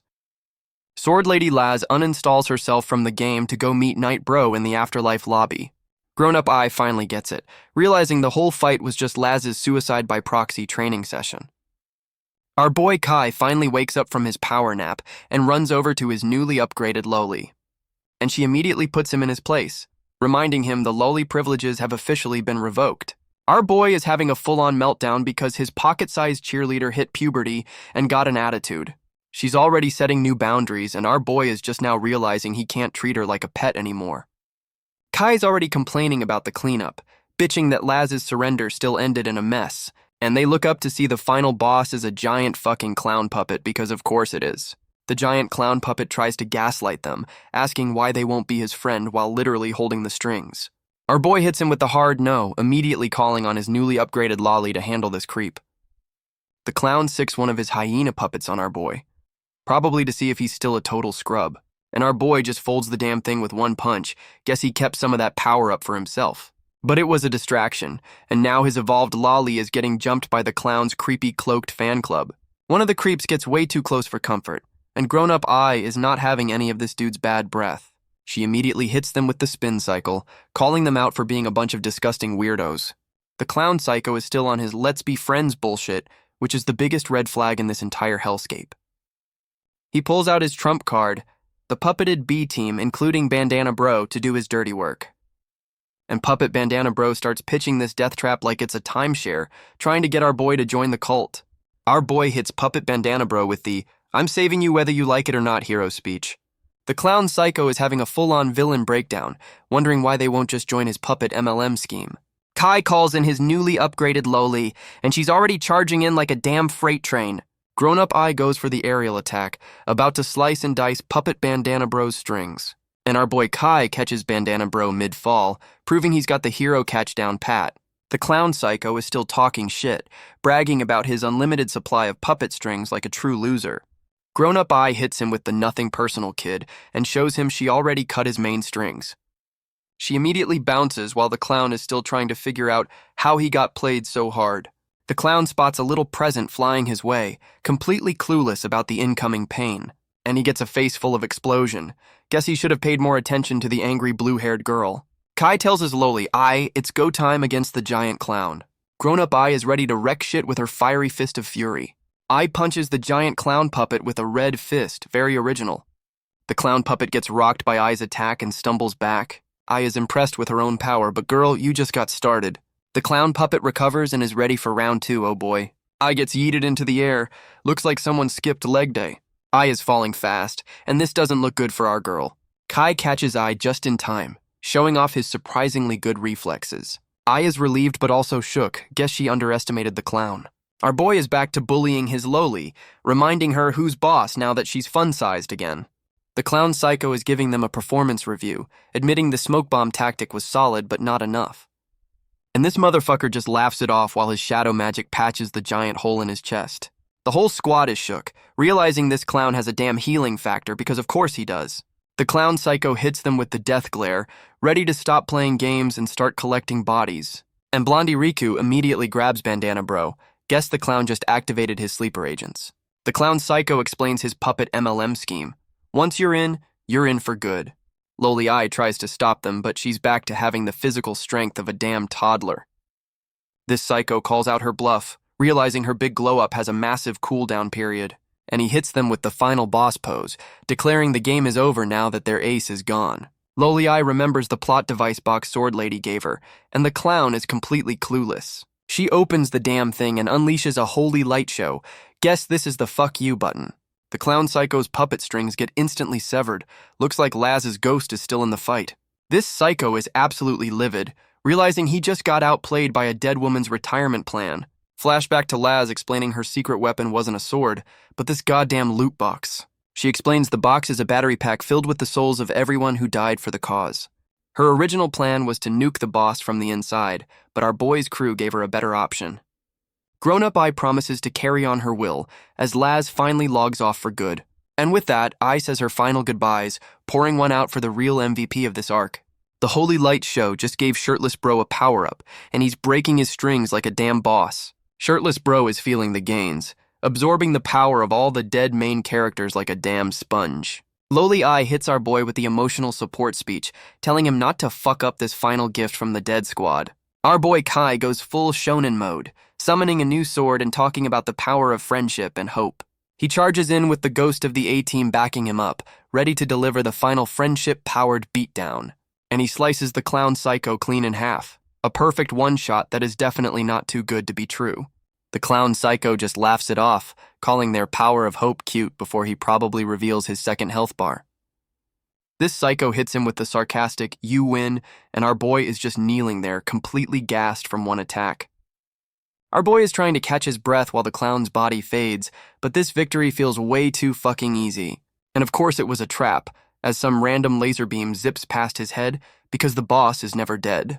The power-up immediately backfires, giving our boy a migraine from hell while his Loli panics. Loli Ai is having a full-on panic attack because her master's brain just hit the 404 error screen. Our boy is screaming about his head hurting. Guess that friendship power-up had some serious side effects. And Bandana Bro is yelling that it's useless, confirming our boy's big finisher was just a flashy firecracker. Bandana Bro drops the lore bomb. The clown was a puppet, and the real boss is some emo bead. He's giving them the "believe in the heart of the cards" speech while our boy is still rebooting. And now Bandana Bro is putting all his faith in the guy who's currently having a system failure. Our boy suddenly teleports to a new area because his brain just decided to load a different save file, and he's immediately watching some Viking wannabe kick the shit out of a dude over a food dispute. The poor bastard is begging for his life, saying they're all gonna starve, but this is not a democracy. The Viking psycho just says, "then die," proving that customer service in this world is absolute trash. Our boy Kai tries to play hero in someone else's flashback, which is a bold move, and he phases right through the Viking psycho, realizing he's just a ghost in this cutscene.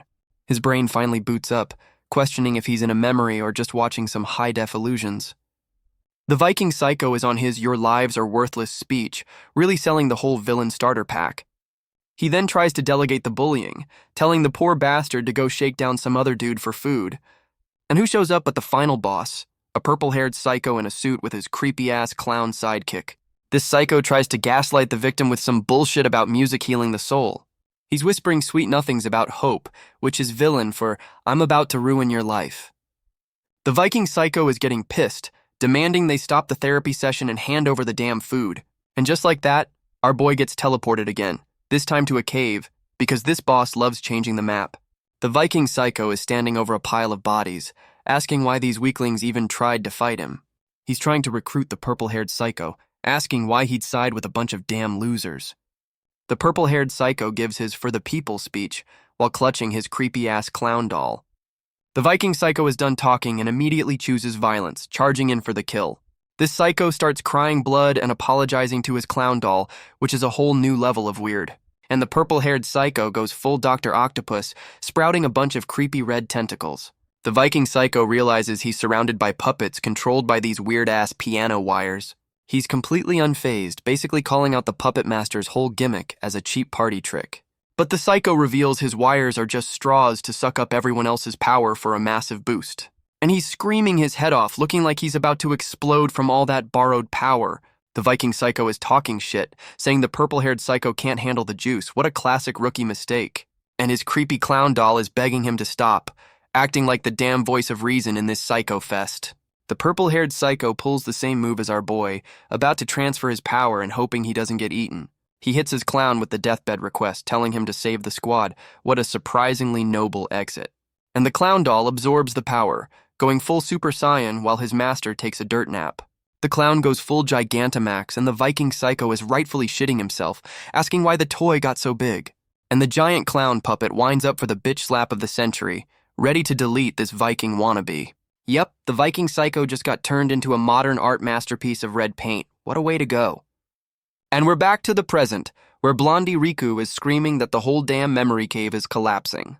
The whole mental server is crashing, and our boy is still stuck in the middle of this goddamn system failure. Our boy's brain finally catches up, realizing the creepy clown doll was the real final boss all along. The clown psycho explains he also got a power-up from his master, but he went feral and ate him. He's claiming to be sane now, ready to fulfill his master's wish, which is villain speak for, "I'm about to do some fucked up shit." This psycho is rebuilding his body with shadow strings, talking about creating a safe haven by enslaving everyone. Our boy argues about freedom, but the clown says his soul is in his eyes and it's time for a goddamn soul battle. And just like that, our boy gets tied up by a bunch of red strings, backed by the clown's whole puppet fan club. The clown psycho hits him with the smug villain face, bragging that he can't lose on his home turf. Our boy tries the therapy no jutsu, asking if his master really wanted him to be a creepy puppet master. The clown is not having it, screaming that he's a good little puppet while yanking our boy in for the kill. Our boy goes for the Hail Mary, charging in with his sword while still tied up like a damn Christmas ham. Our boy actually lands the hit, turning the clown psycho into a goddamn shish kebab with the power of friendship. Kai hits him with the therapy no jutsu again, calling him out for disrespecting his dead master's wishes. The clown psycho is actually having a moment of clarity, realizing he completely fumbled his master's final request. This psycho decides to go out with a bang, promising to dump all his power into the plot device box. And he goes full self-destruct, turning into a damn energy vortex to charge up the loot box.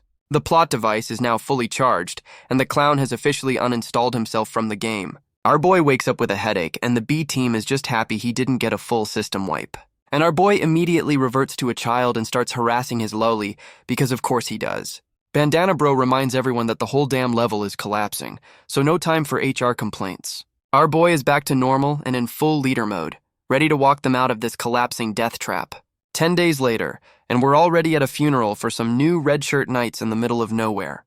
One of the knights reports a whole-ass army is approaching, and they're ready to throw down. The new blue knight general looks ready to turn someone into a shish kebab, no questions asked. And it's our boy and his crew, looking like they just crawled out of a dumpster after a 10-day bender. Our boy admits his big power-up has officially expired, and now he's running on fumes and anxiety. And the B team immediately gets caught in a net, because of course they're the first ones to walk into a trap. The red shirts are screaming for their lives, proving once again they have a single job: get captured. Our boy Kai jumps in to save the cannon fodder, asking why these new knights are being such dickheads. The Blue Knight General hits them with the trespassers will be shot policy. Guess this isn't a tourist spot. But our boy and his loli are already planning their vacation, completely ignoring the death threats for food. Our boy immediately reverts to a child, shaking the knight and demanding to know where the damn snack bar is. The Blue Knight General is not amused and immediately chooses violence, trying to skewer our boy and his loli. Our boy dodges like a pro, asking why the hell they're trying to kill him when they just met. And the Blue Knight General drops the lore. They're getting jumped for being from the wrong side of the tracks. Our boy tries to play diplomat, insisting they're not here to throw hands, just to find a place to crash. The knight hits him with the "it's not you, it's me. No wait, it's definitely you" speech about being different. This dude gives his whole xenophobic TED talk, calling them invaders and saying murder is just their welcome wagon. Our boy is still trying to talk his way out of it, promising they'll be the quietest refugees ever. The Blue Knight General doubles down, saying their very existence is a threat, and our boy is just standing there. Our boy tries to hit him with a logic bomb, pointing out they all have shadows, like that's gonna stop a murder. The Blue Knight General drops the lore, explaining their whole racist system is based on who has shadow pets. He's basically accusing our boy's crew of being energy vampires who are ruining the local economy. And now he's calling them out for being cannibals who eat locals for XP, which is not entirely wrong. This dude is salty as hell that our boy's crew has a cheat code for leveling up while he's been grinding. He gives a whole history lesson on how they won a war and banished the last batch of regretful ones. The Blue Knight General hits them with the get lost or die ultimatum because diplomacy is for nerds. But the B team is rolling deep now, and Blondie Riku looks like he's ready to start some serious shit. The knight immediately assumes their silence is them plotting because he's got zero chill and maximum prejudice. And he immediately orders the attack because talking is boring and violence is the only real answer here. Some new grandpa from the B team steps up yelling that they're not the bad guys, you prejudiced assholes. The B team grandpa goes full revolutionary, giving the live free or die speech to a wall of armored dickheads. But our boy Kai steps in, literally putting his foot down on the old man's suicide charge. The old man is having a full-on meltdown, saying he'd rather die fighting than wait for another L. Kai hits them with the give me 1 hour negotiation tactic, trying to stop his own team from starting a war. And Bandana Bro is simping over our boy's new leader Aura, finally seeing what Laz saw in this dumbass. Our boy floats up to the Blue Knight General, asking if he's really trying to start a war all by himself. He hits the knight with a logic bomb, calling out his racist bullshit for being narrow-minded and stupid. One of the knight's red shirts gets his feelings hurt and immediately asks permission to choose violence. The Blue Knight General actually tells his boy to shut up, giving our boy the floor to make his point. And Kai drops the ultimate shonen challenge, a 1v1 duel to prove they're not the bad guys. Our boy lays down the terms: if he wins, they get to squat here. If he loses, they'll bounce. The Blue Knight General is laughing his ass off, calling them delusional for wanting to live with haters. Kai hits him with the Galaxy Brain Take, offering to be his ally against whatever's got him so stressed. The Blue Knight General is like, bet, telling our boy to prove he's not just talking shit. And this dude immediately starts charging up a goddamn lightning spear. Talk about 0 to 100. Our boy realizes he can't just stand there and watch the damn power-up cutscene. He's gotta move.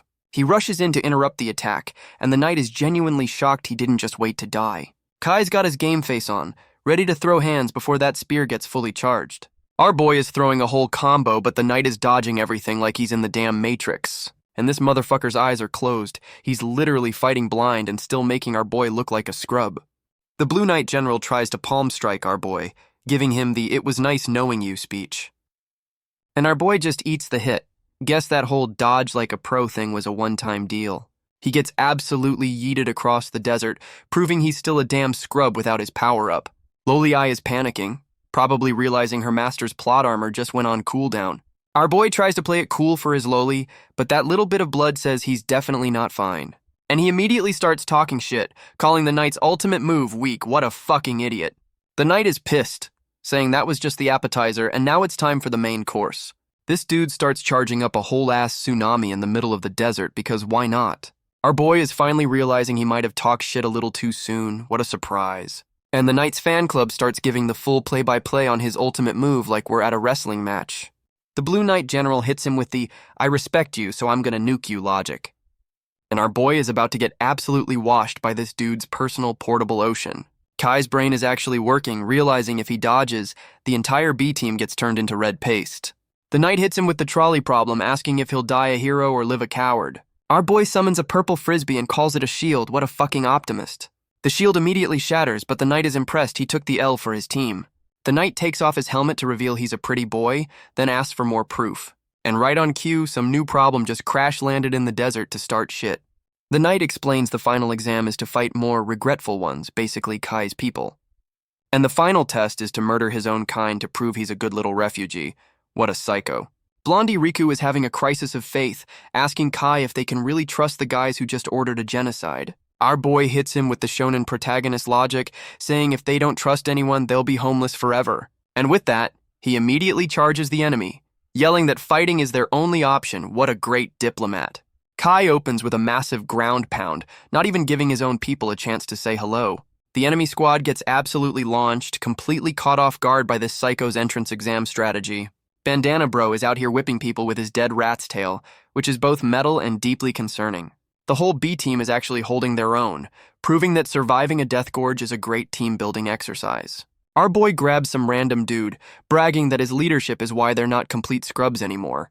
The Blue Knight's fan club is completely stunned, wondering what the hell is happening. And the Blue Knight General just drops his spear from the sky, probably tired of watching this non-lethal beatdown. And a new boss lady shows up dressed for a beach party, immediately roasting her own troops for being scrubs. The Blue Knight General is immediately on his knees, simping and making excuses for why he failed the mission. Spear Mommy Umaru turns to our boy's crew, asking why the hell they're fighting their own people. And Blondie Riku tries to play diplomat, hitting her with the "can't we all just get along" speech. Spear Mommy just laughs in his face, calling his peace treaty bullshit, the dumbest thing she's ever heard. She drops the lore bomb that some 10 rulers are pulling the strings, and they're just following orders. Our boy Kai steps up, asking if she's really just going to be a mindless puppet for some unseen bosses. He hits her with the Galaxy Brain plan, team up with the enemy and start a full-blown revolution. She shuts that shit down immediately, revealing the locals are literally on the menu for her bosses. Our boy is still on his therapy no jutsu, asking what the point of all this murder hoboing really is. Spear Mommy Umaru is calling our boy a complete idiot for trying to make friends with the damn food. And she immediately chooses violence, telling our boy she'll eat him or the enemy, it's all the same to her. Our boy actually blocks the attack. Guess he's not a total scrub even without the big power-up. Spear Mommy is actually impressed, calling him skilled but still a dumbass for picking the wrong team. Our boy goes for the counter kick, still trying to prove his power of friendship bullshit isn't a total joke. She's taking him seriously now, realizing this idiot might actually have some hands after all. She gives him a full performance review before announcing she's about to use her ultimate move to end it. And she yeets her Killing Spear Whirlwind, which is just a fancy way of saying Giant Death Beyblade. Our boy manages to block the Death Beyblade, but he's definitely feeling the strain from that one. Loli Eye tries to jump in, but our boy hits her with the "I got this," probably to protect his fragile ego. Our boy hits her with the "she's my trump card" excuse, trying to look cool while his arms are probably shaking. And Spear Mommy immediately calls his bluff, dropping a whole-ass spear on his head from orbit. Our boy barely dodges, proving he's at least got some agility left after his power-up expired. He's finally realizing he can't win a long-range fight and needs to get up close and personal. Spear Mommy is just flexing now, basically telling him he can't even touch her weapon, let alone her. So his brilliant plan is to just tank the magic spear head-on. What could possibly go wrong? And she yeets the spear again, telling it to turn our boy into a fine red mist. Our boy actually catches the damn thing, trying to wrestle a magic spear like a complete madman. And he's got that psycho grin on his face, like he just baited her into the most obvious trap ever. And the spear just fucking explodes in his hands. Guess his plan was to just get blown up. Spear Mommy is panicking, realizing our boy pulled a Naruto and the one that exploded was just a clone. And our boy pops out of the ground like a damn sand shark, ready to turn her into a kebab with her own spear. He's using her own weapon against her, turning it into a goddamn drill to show her who's boss. Spear Mommy is absolutely livid that she got outplayed by the guy she called a dumbass 2 minutes ago. She hits him with the classic "you think that was my final form" speech, ready to pull out her real ultimate. She's dodging his attack, trying to make some space to power up her next big move. She's still talking shit while doing some fancy footwork, but our boy is not letting her get away that easy. Our boy is just watching her, waiting for an opening while she kicks up sand like a damn ballerina. And she's got that "I'm about to end this man's whole career" look. Guess the real fight starts now. She throws a punch that shatters his illusion, proving she's not just a one-trick spear pony. Spear Mommy is completely shook that our boy pulled the classic teleports behind you anime move. Our boy announces his ultimate move, Shadow Fist, which sounds like he named it in middle school. He goes full Falcon Punch, dive-bombing her like he's trying to break the sound barrier, and he lands a solid gut punch, folding her like a damn lawn chair with that one. She's actually impressed he used his brain, recapping his whole strategy while trying not to puke. And now she's hitting him with the "kill me" offer, which is the weirdest post-fight pickup line ever. Our boy hits her with the shonen protagonist special, saying murder is bad for business. He's trying to recruit her for his new cross-faction guild, pitching her on joining the guys who just tried to kill them. Kai's on his "I'll be the first" speech, acting like he's about to invent world peace all by himself. And he hits her with the friendship handshake offer, trying to recruit the enemy boss like this is a damn RPG. Spear Mommy is having a full-on flashback, remembering her old master. Guess our boy's speech hit a nerve. And we're in her tragic backstory, where a baby Spear Mommy is about to risk it all for a damn loaf of bread. But of course, some asshole's hand swoops in to snatch the food right before she gets it. This dickhead pulls a sword on a kid, saying she's not worthy of the bread. What a fucking hero. And he's about to execute a literal child over a carb, promising a quick death like it's a fucking favor. But some shirtless Giga Chad swoops in to save the day, blocking the attack like a true shonen sensei. He apologizes for being late, and you can already tell this is the dude who shaped her whole worldview. And yup, she's calling him master while he gives her the "you're safe now" hug. This is 100% her origin story. She's asking him why they're always fighting, and he's giving her the "war never changes" speech. And he drops the final lesson. Anyone who tries to make peace in their country just gets fucking killed. Her master gives her the "we gotta survive to rebuild" speech, the classic shonen protagonist starter pack. And she's calling our boy the fool her master was talking about. Guess he's got that main character energy. Back in the present, Spear Mommy admits our boy's got that special brand of dumbass charm. She's actually considering his offer, realizing he's the fool her master predicted would show up.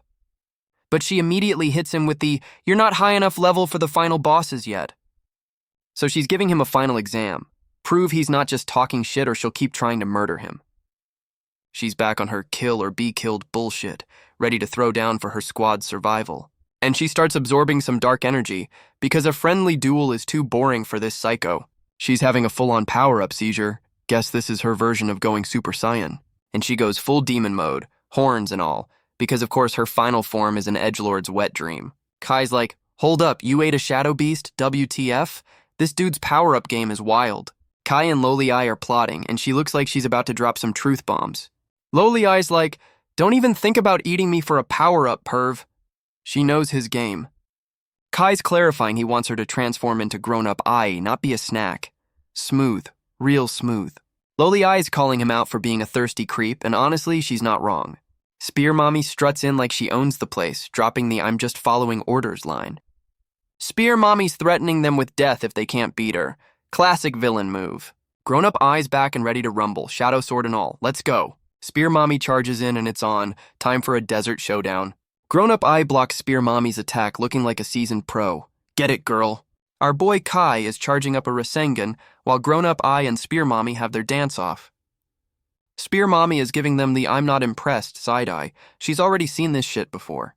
She hits them with the breakdance whirlwind slash, dodging both of them like a damn pro. Kai's telling Grown-up Ai to stay back while he plays bait. What a gentleman. And Grown-up Ai immediately ignores him and charges in, because she's the one with the big sword.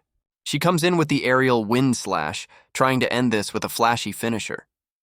But Spear Mommy just swats it away like a damn fly. She's not even breaking a sweat. The attacks collide, creating another pretty light show that probably does 0 actual damage. Our boy tries to pull the same distraction move again, yelling, "Take this!" like a damn Power Ranger. And Spear Mommy immediately calls his bluff and shanks the real him. Guess that trick only works once. Spear Mommy is flexing on our boy, bragging that her attacks are basically homing missiles of pain. Our boy hits her with the 5D chess move, revealing the clone was actually him and he just tanked the hit. She's completely shook that this dumbass willingly got impaled just to get in close for a punch. And he sends her flying with a goddamn uppercut, proving his pain tolerance is higher than his IQ. She eats dirt while our boy just stands there, probably bleeding internally but trying to look cool. And she's actually laughing on the ground, congratulating him on the win like this was just a friendly spar. Our boy immediately cashes in his victory token, telling her to join his crew as promised. She actually agrees. Guess getting folded by a dumbass is her version of a job interview. Spear Mommy immediately tells her goons to chill the fuck out, calling off the whole damn war. And she announces to her whole army that they're following our boy now. What a fucking glow-up. And her goons are already on board, hoping our boy can lead them without all the murder hoboing. Spear Mommy is on her redemption arc, declaring she's trying this whole no bloodshed thing now. Her whole army is literally crying with joy, ready to follow her into this new pacifist MLM scheme. Our boy is looking at her like there's a catch, because there's always a fucking catch. And she immediately hits him with the, no time to explain, listen to this secret plot dump. She's giving him the full history lesson, saying this new war is a whole different kind of fucked up. And she drops the bomb that one of the 10 rulers is about to start some shit. Guess we found the final bosses. Our boy is asking the real questions, like why these god-tier psychos are even bothering with a war. She explains the rulers are just farming strong people to eat, running a whole damn Hunger Games for snacks. And apparently they keep the wars small so no one gets strong enough to fight back. What a bunch of cowards. Spear Mommy's dropping the lore bomb, saying some new psycho showed up and fucked everything up. And the new problem is some red-haired edgelord named Gilbert, who looks like he just crawled out of a Hot Topic. Our boy asks his Loli if she knows the guy, and she's just as clueless as he is. What a great intel team. Spear Mommy reveals this Gilbert dude is a shadow beast, which explains the whole I'm evil aesthetic. Our boy and his Loli are completely shook, realizing they just went from fighting people to fighting actual monsters. She explains some shadow beasts leveled up their IQ and became god tier by eating people, basically a rival faction of psychos. Our boy's finally using his brain, asking if these cannibal monsters have their own kingdom to rival the other psychos. And yep, they've got their own damn country, the Shadow Beast Wasteland, which sounds like a lovely vacation spot. Apparently the OG Shadow Beasts were just trying to nap forever, minding their own damn business. But of course, this Gilbert psycho had to wake up and choose violence, rolling up to the ruler's crib to start shit. Spear Mommy explains this Gilbert psycho just walked into the ruler's crib and left them speechless. Our boy is trying to process this new lore dump about some mystery pill. She reveals her demon form came from a steroid pill that fuses you with a shadow beast. And of course, the fine print on that power-up is a guaranteed death sentence. Our boy actually uses his brain, asking why they'd waste good food with a suicide pill. She's like, beats me. But everyone else who took it is dead, so good luck. She hits him with the vague, a big crisis is coming warning, because of course she does. And she drops the deadline. They've got 3 months before the next big invasion. She's basically saying if she dies, they're sending in the manager next time and he's a dick. And she fades out, putting all her hope in our boy to find the no-kill route. Our boy Kai is feeling himself, saying 3 months is plenty of time to prep for the apocalypse. Kai and his Loli are walking into the Knight's camp like they own the place, ready to start their new alliance. Our boy is giving the Blue Knight General the you better not be a liar stare, making sure the deal is still on. And the Blue Knight General officially welcomes him to the team. Guess he's a man of his word after all. 3 months later, and they've built a whole-ass castle in the desert. Talk about a glow-up. And here come the new villains, a whiny Skull Kid and some shirtless dude with octopus tentacles. Skull Kid is pointing out the new fortress, wondering where the hell this thing came from. Tentacle Bro is getting all excited, thinking this new castle is an invitation to throw hands. And Tentacle Bro immediately charges in, ready to find out who's dumb enough to challenge the 10 rulers. But the place is a ghost town, and Skull Kid is already calling our boy's crew a bunch of idiots. Tentacle Bro is already monologuing, calling our boy's crew dumbasses for not understanding the local physics.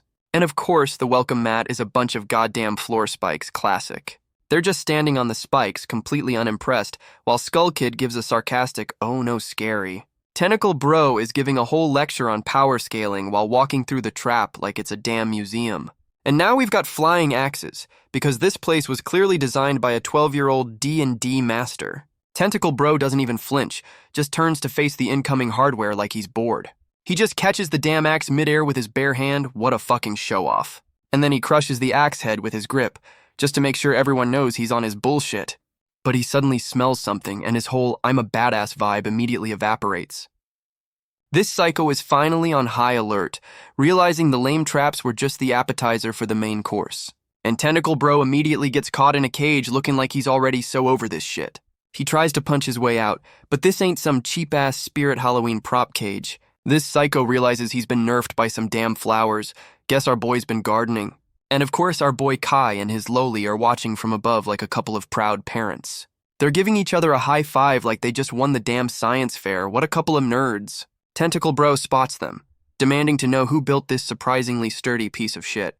Our boy Kai hits him with the smug protagonist pose, ready to drop his master plan. He gives a whole-ass lecture on teamwork, like this is some after-school special about friendship. Kai is still flexing his power of teamwork speech, acting like he just invented the concept. But Tentacle Bro hits him with the, "You forgot my partner," revealing Skull Kid is still outside. And Skull Kid finally makes his entrance, acting all high and mighty like he wasn't just standing outside. This little psycho is complaining that our boy is trying to end the fight too soon. What a damn weirdo. Skull Kid is pissed that they put his boy Tentacle Bro in a cage, like he just insulted his favorite streamer. And this little simp is actually fawning over how cool Tentacle Bro looks in a cage. Get a damn room. Skull Kid goes full edgelord, pointing at our boy and declaring his death sentence for the crime of trapping his boss. And he immediately starts throwing hands, sending a whole-ass tornado at them without even saying hello. Our boy Kai grabs his Loli and dodges, complaining about this psycho's lack of manners. What a gentleman. Skull Kid is genuinely shocked they dodged. Guess he thought they'd just stand there and take it. So he just spams the same move over and over, hoping one of these damn tornadoes will eventually connect. Our boy realizes he's out of room to dodge and has to tank this shit.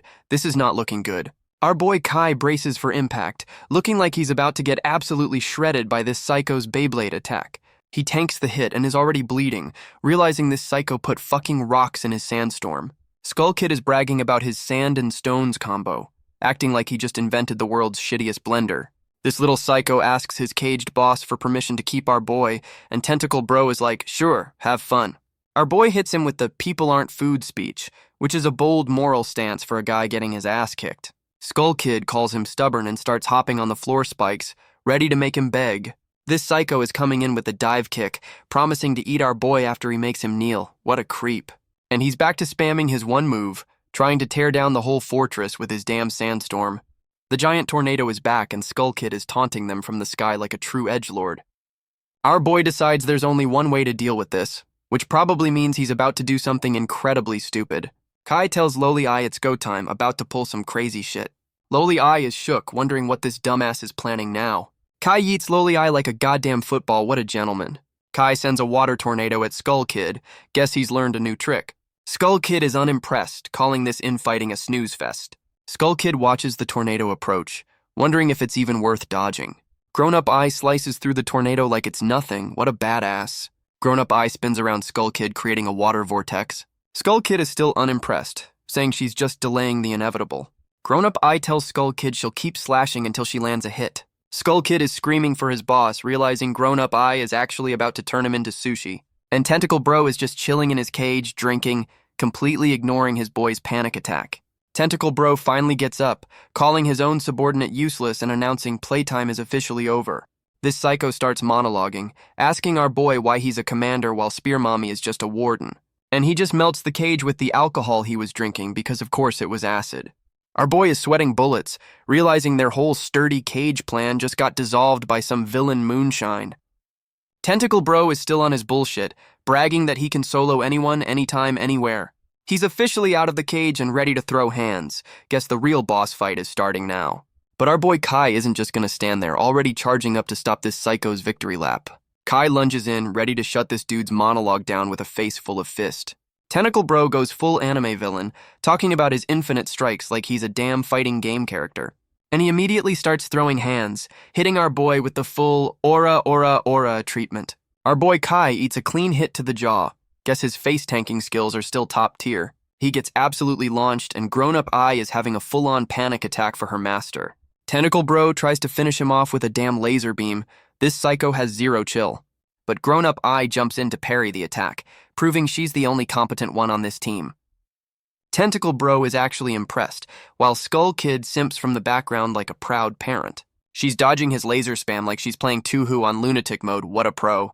Grown-up I goes for the counter slash, trying to put this psycho in his place. And she's completely shook that her sword didn't even scratch his attack. Guess this dude's got plot armor. Grown-up I gets blown back by the attack, but at least she's still in one piece. Our boy is just happy his waifu is safe, completely ignoring the fact he just got his ass handed to him. And she immediately grabs him by the collar, calling him a pervert while telling him to get his head in the game. They barely dodge another laser beam, proving this psycho's only move is spamming the attack button. The whole squad is just staring them down, probably wondering why these psychos are so damn extra. And Tentacle Bro just calls it a day, saying he's bored and will be back later. What a fucking diva. He and his little simp just walk off, leaving our boy's crew completely confused about what just happened. Our boy and grown-up I are completely gassed, realizing they just survived by the skin of their teeth. Kai's having a full-on existential crisis, wondering if they're even strong enough to fight these new bosses.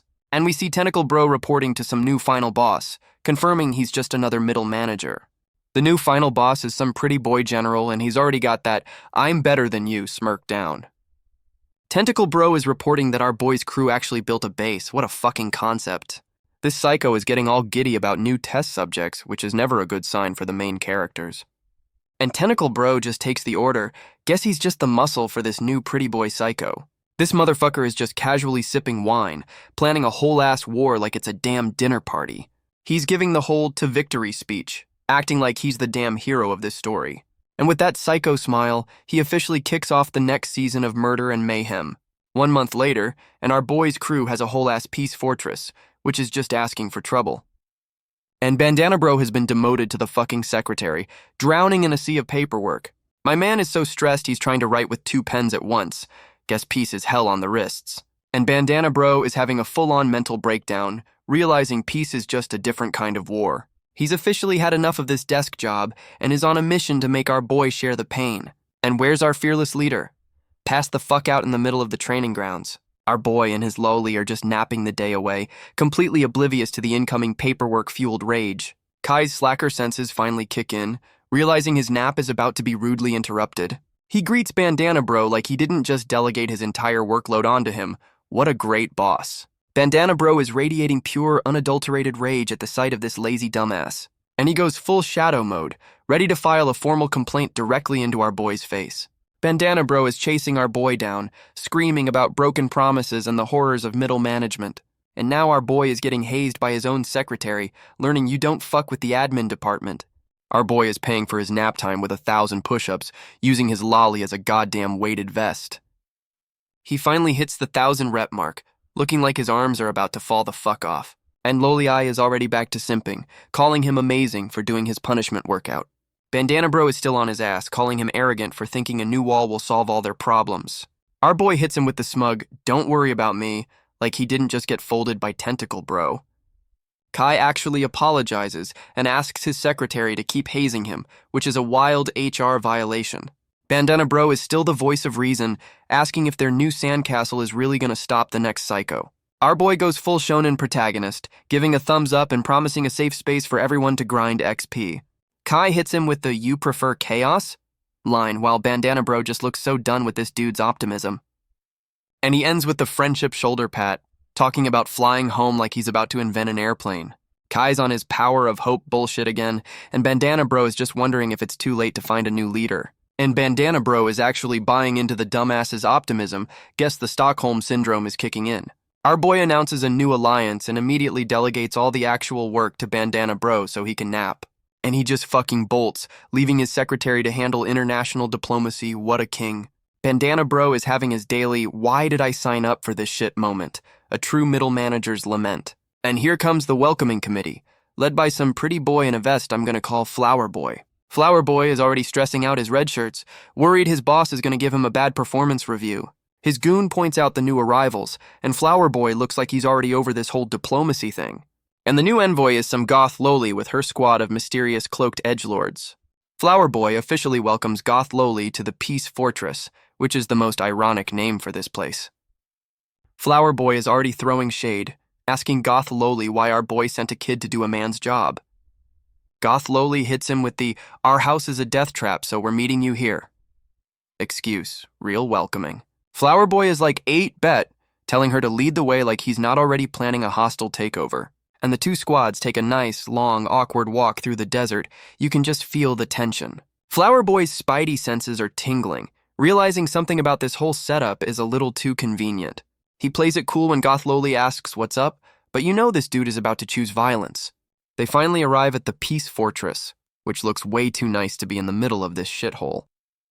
Goth Loli gives him the look but don't touch warning because their insurance doesn't cover dumbasses. And Flower Boy immediately drops the nice guy act, calling her out and telling his goons to get her. The welcome party immediately turns into a goddamn standoff. Guess diplomacy was never on the menu. Flower Boy is demanding answers from Goth Loli, who's just standing there looking smug as hell. He's calling out the Peace Fortress name as total bullshit, demanding to know who the hell they are. Goth Loli tries to gaslight him, insisting this is the place and inviting them into the obvious death trap. Flower Boy gives her the "you really think I'm that stupid" look, not buying her act for a second. So he just walks up to a random wall to test his theory, because fuck it, why not? And he immediately winds up to punch the shit out of it. Guess that's his version of a building inspection. He hits the wall with his Fuji exploding dream, which is the edgiest name for a punch I've ever heard. The whole damn wall crumbles, and he's wondering why a peace fortress has self-destructing walls. He's done playing nice and threatens to get the truth out of Goth Loli the hard way. Goth Loli drops the act, calls him clever for a fool, and immediately springs the damn trap. And the trap springs, chaining up Flower Boy's ankles like he just got put on a fantasy chain gang. His red shirts are also getting caught, screaming like they've never walked into an obvious trap before. Goth Loli's cloaked goons immediately move in for the kill, because of course this was an ambush. She hits him with the smug "it's over" speech. Guess she's seen this movie a few times. Flower Boy is laughing it off, powering up some dark energy like a pair of ankle bracelets will stop him. He goes full Wolverine with a rose claw, trying to give Goth Loli a lethal manicure. But some giant roll of toilet paper swoops in to block his attack. What the actual fuck? And now he's getting gift-wrapped like a damn mummy, completely unable to move. The toilet paper has eyes and is a shadow beast. Guess Goth Loli has a pet monster. She reveals her pet can literally draw shit into existence, so she's basically a goddamn artist. Goth Loli hits him with the smug villain pose, basically telling him to just take the L. Flower Boy tries to logic his way out of the mummy rap, warning her about starting a whole-ass war. She hits him with the "I'm doing this for a reason" excuse, acting like she's the damn hero here. Flower Boy is screaming for her terms and conditions, trying to negotiate while being gift-wrapped. Goth Loli basically tells him to shut up and wait, promising a sorry card later if he's lucky. And the whole ambush was just a clone show while our boy Kai is napping with his Loli. Our boy is complaining about being bored like he's not in the middle of a damn mission. Bandana Bro goes full rage mode, blaming our boys slacking for making them late for their own trap. Kai is still whining about being sleepy, completely ignoring his diplomatic duties for a damn nap. Bandana Bro has to physically drag his leader to the meeting, proving he's the only adult here. Our boy Kai finally gets his ass in gear, acting like he wasn't the reason they were late in the first place. And they finally arrive to find the party's already over, and the place is a goddamn disaster zone. Their whole welcoming party got wiped, and our boy is wondering who crashed the party harder than them. One of the red shirts is still breathing, and the whole crew is shook that there's even a survivor. Bandana Bro recognizes the survivor, proving he's the only one who actually knows his damn co-workers. Our boy immediately starts interrogating the dying man, because there's no time for medical attention. The dude croaks out that Goth Loli got eaten by a shadow beast to save them. What a fucking plot twist. Our boy is trying to process this, probably wondering how their own damn trap went so sideways. And without a second thought, our boy is ready to charge in and save the day as usual. But Bandana Bro hits him with the hold-up, trying to stop this dumbass from running into another trap. Bandana Bro is grilling the survivor, asking if Goth Loli was really with him, because his bullshit detector is going off. The survivor is sweating bullets, stammering out a yes like he's lying on his damn resume. And Bandana Bro immediately chooses violence, not even giving this dude a chance to finish his lie. The survivor is playing dumb, asking why he's getting jumped like he wasn't just caught in 4K. Bandana Bro hits him with the receipts, saying Goth Loli wasn't even scheduled for this meeting, you fucking liar. The imposter drops the act, admitting he's been exposed with a smug-ass grin on his face. He does a full-on magical girl transformation, complimenting Bandana Bro for having more than 2 brain cells. Our boy Kai steps in, asking why he'd betray them when they were supposed to be allies. What a fucking optimist. Kai's also wondering how this dude got a power-up so fast, finally noticing the damn power creep. And the imposter hits him with the "thanks for the training arc, dumbass," admitting he used their piece to grind XP. The imposter hits him with the "I did it for us" speech, trying to sell his betrayal as a team-building exercise. But Bandana Bro immediately calls out his bullshit, asking if team killing is really the new meta for leveling up. The imposter goes full villain mode, saying sacrifices are necessary and power is the only real justice. He hits them with the "thanks for the carry, now get out of my way or die." What a fucking gentleman. Our boy Kai goes full shonen protagonist, declaring he'll never accept anyone who kills their own damn teammates. And with his friendship speech over, he immediately charges in to beat some sense into this traitorous dumbass. The imposter is mock crying about how touching it is before pulling out a goddamn bug to do his dirty work. He unleashes his abyss centipede, which looks about as threatening as a damn gummy worm.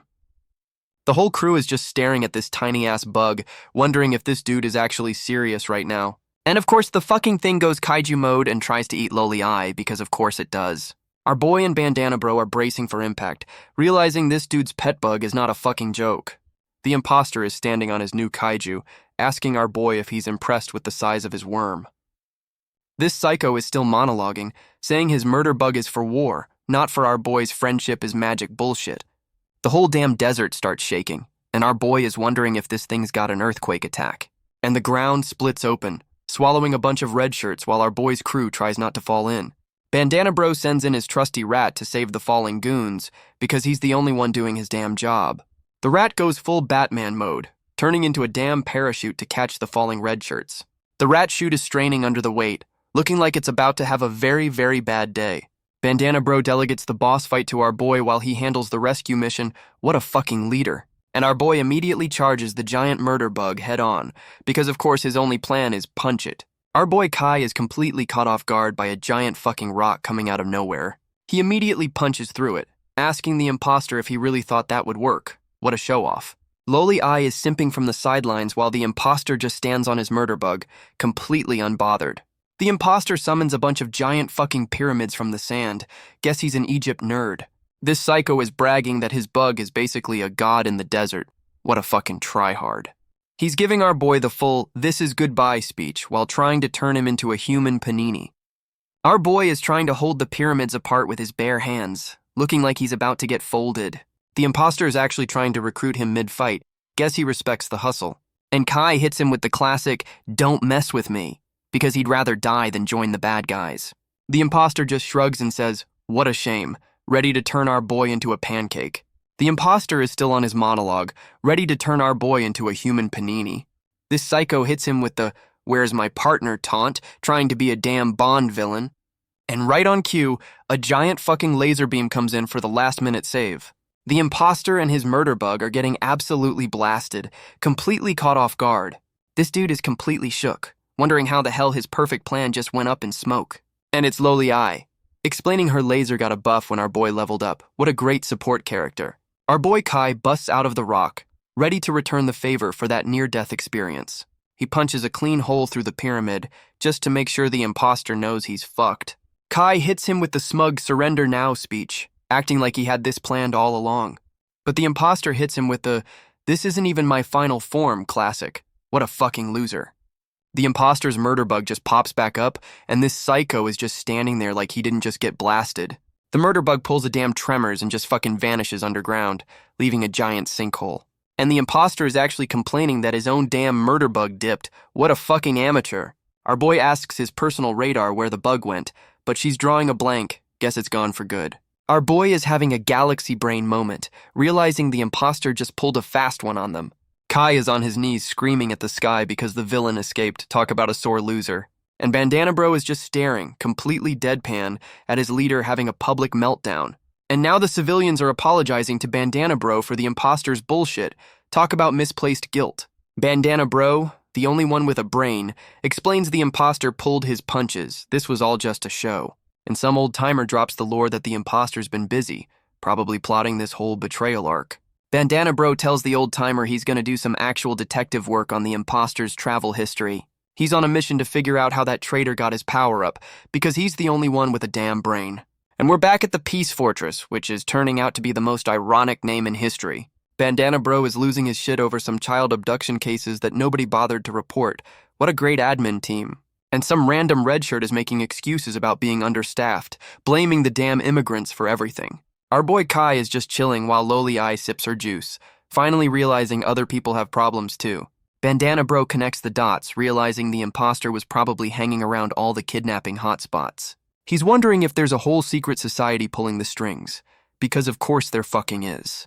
My man is trying to solve a whole conspiracy while worrying about a peace treaty. This dude needs a vacation.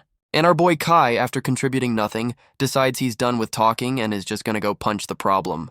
Bandana Bro asks if they have a plan, looking like the only competent one. Blondie Riku's got a plan and it involves child abduction. What could go wrong? Blondie Riku realizes Kai's too famous for undercover work, duh. Bandana Bro is thinking hard, probably regretting trusting these dumbasses. Loli Eye volunteers as tribute, ready to infiltrate the enemy's daycare. The Peace Fortress gets a dramatic zoom because why not? Loli Eye is not happy about the makeover. This is child abuse. Some random citizen thanks Kai for building a safe space. What a hero. Shadow refugees are causing trouble. Guess peace is short-lived. Pink Hair is back, and she's caught a bug, literally. Pink Hair is telling her pet bug to chill. Guess it's part of her helpless child disguise. And of course, some local brats immediately run her over because kids are just tiny assholes. She eats shit and drops her food, and the undercover mission is already off to a fantastic start. This little spiky-haired asshole stomps her food and calls her a monster. What a fucking hero. Pink Hair is trying to sell the I'm not a monster act, but the bug on her shoulder isn't helping. Spiky Kid hits her with his tragic backstory, blaming her for his parents getting eaten, classic projection. And now they're fucking stoning her. Guess the Peace Fortress is just a suggestion. She's still trying to convince them she's not a monster while getting rocks thrown at her damn head. And Blondie Riku finally steps in to stop a child from getting fucking murdered by other children. He's giving these little shits a lecture on gratitude, reminding them Kai gave their ungrateful asses a home. Spiky Kid is still pissed, not a fan of getting called out for being a little shit. The kids walk off calling Blondie Riku a tryhard while some new dude comforts Pink Hair. This new guy offers her pancakes and my stranger danger alarm is going fucking crazy right now. She's already eating, and he's telling her to slow down. This is the most obvious trap ever. And here comes his boss, some old dude I'm calling Sketchy Gandalf with a whole can't we all get along speech. Sketchy Gandalf hits her with the come with me if you want to eat offer, and the trap is officially set. And of course, he lives in a nice-ass cottage, because all kidnappers have great real estate. They lead her inside, and the place looks way too clean for a house in the middle of a war zone. Pink Hair is completely amazed, falling for this free food and shelter scam hook, line, and sinker. Sketchy Gandalf points her to the kitchen, which is probably where they keep the cages. Pink Hair is just happy to be here, completely oblivious to the three sketchy-ass dudes leading her to her doom. And the nice guy act immediately ends as the goon just fucking shoves her into the murder room. The other cloaked kid is actually confused. Guess she wasn't in on the whole kidnapping for dinner plan. Sketchy Gandalf hits her with the they're just greeting friends excuse, the worst lie I've ever heard. This psycho is trying to recruit her for his kidnapping MLM, promising delicious food if she brings her friends. But this kid's got a brain, immediately calling out his bullshit and asking what the fuck is going on. She's not waiting for an answer and just bolts for the door, ready to throw hands for a total stranger. And Sketchy Gandalf's first move is to throw a fucking stuffed animal at her. What a terrifying villain. But the goddamn plushie goes kaiju mode, turning into a giant glowing murder bear right in front of her. And the murder bear just fucking eats her. Guess this is the weirdest you've activated my trap card ever. The cloaked kid hits the deck, dodging the murder bear like she's in the damn Matrix. She lands like a superhero looking pissed that a stuffed animal just tried to eat her. Sketchy Gandalf is shocked, realizing this kid isn't just some random orphan off the street. And Goth Loli reveals she's a villain too, talking about an endless supply of orphans like it's a damn buffet. This psycho is bragging about her child trafficking business like she's the damn CEO of evil. Sketchy Gandalf hits her with the for the greater good speech, justifying his own child murder scheme. He's trying to sell his murder bear as a fair trade for a few dead kids. What a fucking psychopath. And Goth Loli is just looking at him like he's the dumbest motherfucker she's ever met. Sketchy Gandalf is trying to recruit her, saying some bigger psycho would love a strong kid like her. So he orders his murder bear to capture her alive. Guess playtime is officially back on. The murder bear goes full Susanoo mode, and Goth Loli is just staring at this Russian nesting doll of death. Goth Loli is pissed our boy is late and is about to blow her cover, but some dude is punching his way through the floor. She's got that for the children look. Guess her villain act was just a cover for her hero complex. The ceiling starts cracking, and the murder bear is about to get a surprise guest from above. And our boy Kai finally makes his entrance, bursting through the ceiling like the goddamn Kool-Aid man. This dumbass gives the lamest excuse ever for being late, blaming a fucking black cat for his shitty sense of direction. Goth Loli goes full chibi rage on him for being a dumbass, and he's just laughing it off like a clown. Sketchy Gandalf is completely shook, realizing the main character just crashed his child napping party. Our boy immediately starts grilling him, asking why he's running a damn daycare for future murder victims. Sketchy Gandalf is begging for his life, but Kai's already calling out his murder bear by name. Playtime is over. Our boy Kai immediately goes for the head stomp, showing this murder bear zero fucking respect. He's riding this giant fluffy bastard like a damn rodeo bull while it tries to swat him off. Kai's finally using his brain, wondering how a damn stuffed animal has a growth spurt on command. Goth Loli is yelling at him to hurry up, reminding him a kid got eaten while he was playing with a toy. Sketchy Gandalf is hyping up his murder bear like it's his prized Pokemon. This is getting weird. Our boy tries to wrestle the damn thing with shadow clones because that's his only other move besides punching. And he immediately gets yeeted across the room. Guess the fluffy bastard is stronger than it looks. Kai's complaining that fighting a giant stuffed animal is hard. No shit, you absolute genius. Goth Loli is still yelling at him to get his shit together, and he's giving her the I got this look. Our boy promises to end it in 1 second, which means we're in for at least a 10-minute fight. Our boy Kai is genuinely confused that this fluffy bastard is actually putting up a fight, and he immediately gets bitch slapped across the room. So much for his 1 second promise. Goth Loli is facepalming, absolutely roasting him for getting folded right after his big speech. She's still flaming him while our boy, ever the perv, immediately asks her to transform. And Goth Loli immediately calls him out for being a thirsty weirdo. Guess some things never change. Sketchy Gandalf is on his villain monologue, bragging about his murder bear like it's the second coming. Our boy gets up and immediately starts trash talking, saying this bear is weak sauce compared to Spear Mommy. Sketchy Gandalf gets triggered and orders his one-eyed bear to turn our boy into a damn pancake. The murder bear goes for the double fist ground pound, ready to end this dumbass's whole career. And our boy catches the damn thing, trying to look cool while his arms are probably about to snap. Sketchy Gandalf is completely shook that our boy actually stopped his murder bear's attack. Kai's like, punching doesn't work on fluff, so he decides to just rip the damn thing apart. He goes full savage mode and starts tearing the arm off this giant stuffed animal. And he rips the fucking arm off, sending stuffing everywhere like a Build-A-Bear massacre. Sketchy Gandalf is on his knees begging for mercy. Guess his tough guy act ran out of batteries. Our boy hits him with the I tried to be a pacifist speech, the one before he chooses violence. He's gripping the bear's ear, going full shonen mode about protecting his friends and stability. Sketchy Gandalf is crying for his life, finally admitting he fucked around and found out. Kai is about to finish the job, reminding this psycho you don't mess with the main character's crew. With the old man folded, Kai tells Goth Loli it's time to check inside the bear for the kid. Kai and Goth Loli open the door to the secret room and are immediately hit with the what the fuck face. And they find a whole-ass torture dungeon. Guess the free candy van was a bad idea. These psychos are literally draining people into a goddamn blood pool. This is some next-level evil shit. And pink hair is the main event, just chilling on an altar in a rainbow death beam. Our boy tries to play hero and cut the chains because his only plan is always hit it with a sword. But his sword just bounces off. Guess these are some premium-grade anti-protagonist chains. Kai and Goth Loli just stand there, realizing they're completely fucking useless in this situation. Our boy spots Sketchy Gandalf and immediately starts interrogating him, because fuck first aid. The old man explains some shadow beast made these unbreakable chains, so they're all pretty much fucked. Kai's asking what the hell this monster wants, finally trying to use his brain for something other than fighting. Sketchy Gandalf explains the whole blood ritual is for some masterpiece, like this is a goddamn art class. Our boy finally realizes this is a group project of psychos, while Goth Loli asks where the murder bear went.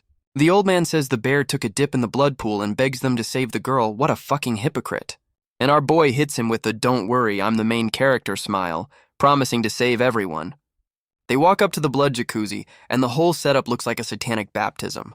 And a giant fucking talking hand pops out of the blood pool, already complaining about the new arrivals. This red hand of doom asks if the old man is dead yet. Guess he's the middle manager of this whole operation. Our boy points at the talking hand like he's in a damn debate, asking for its name and pronouns. The hand thing gets all pissy, saying it's just following orders and threatening our boy for interrupting its science fair project. Kai's using his brain for once, realizing this thing doesn't know him and must be an outsider from that edgelord wasteland. Our boy Kai tries to play the new guy card, acting like he just missed the evil orientation meeting. The Red Hand of Doom is not impressed, threatening to turn him into a smoothie if he's got a bad memory. And the job description is literally capture and torture refugees. Guess HR is on vacation. This psycho's whole plan is to make people bleed hatred, which is the most edgelord shit I've ever heard.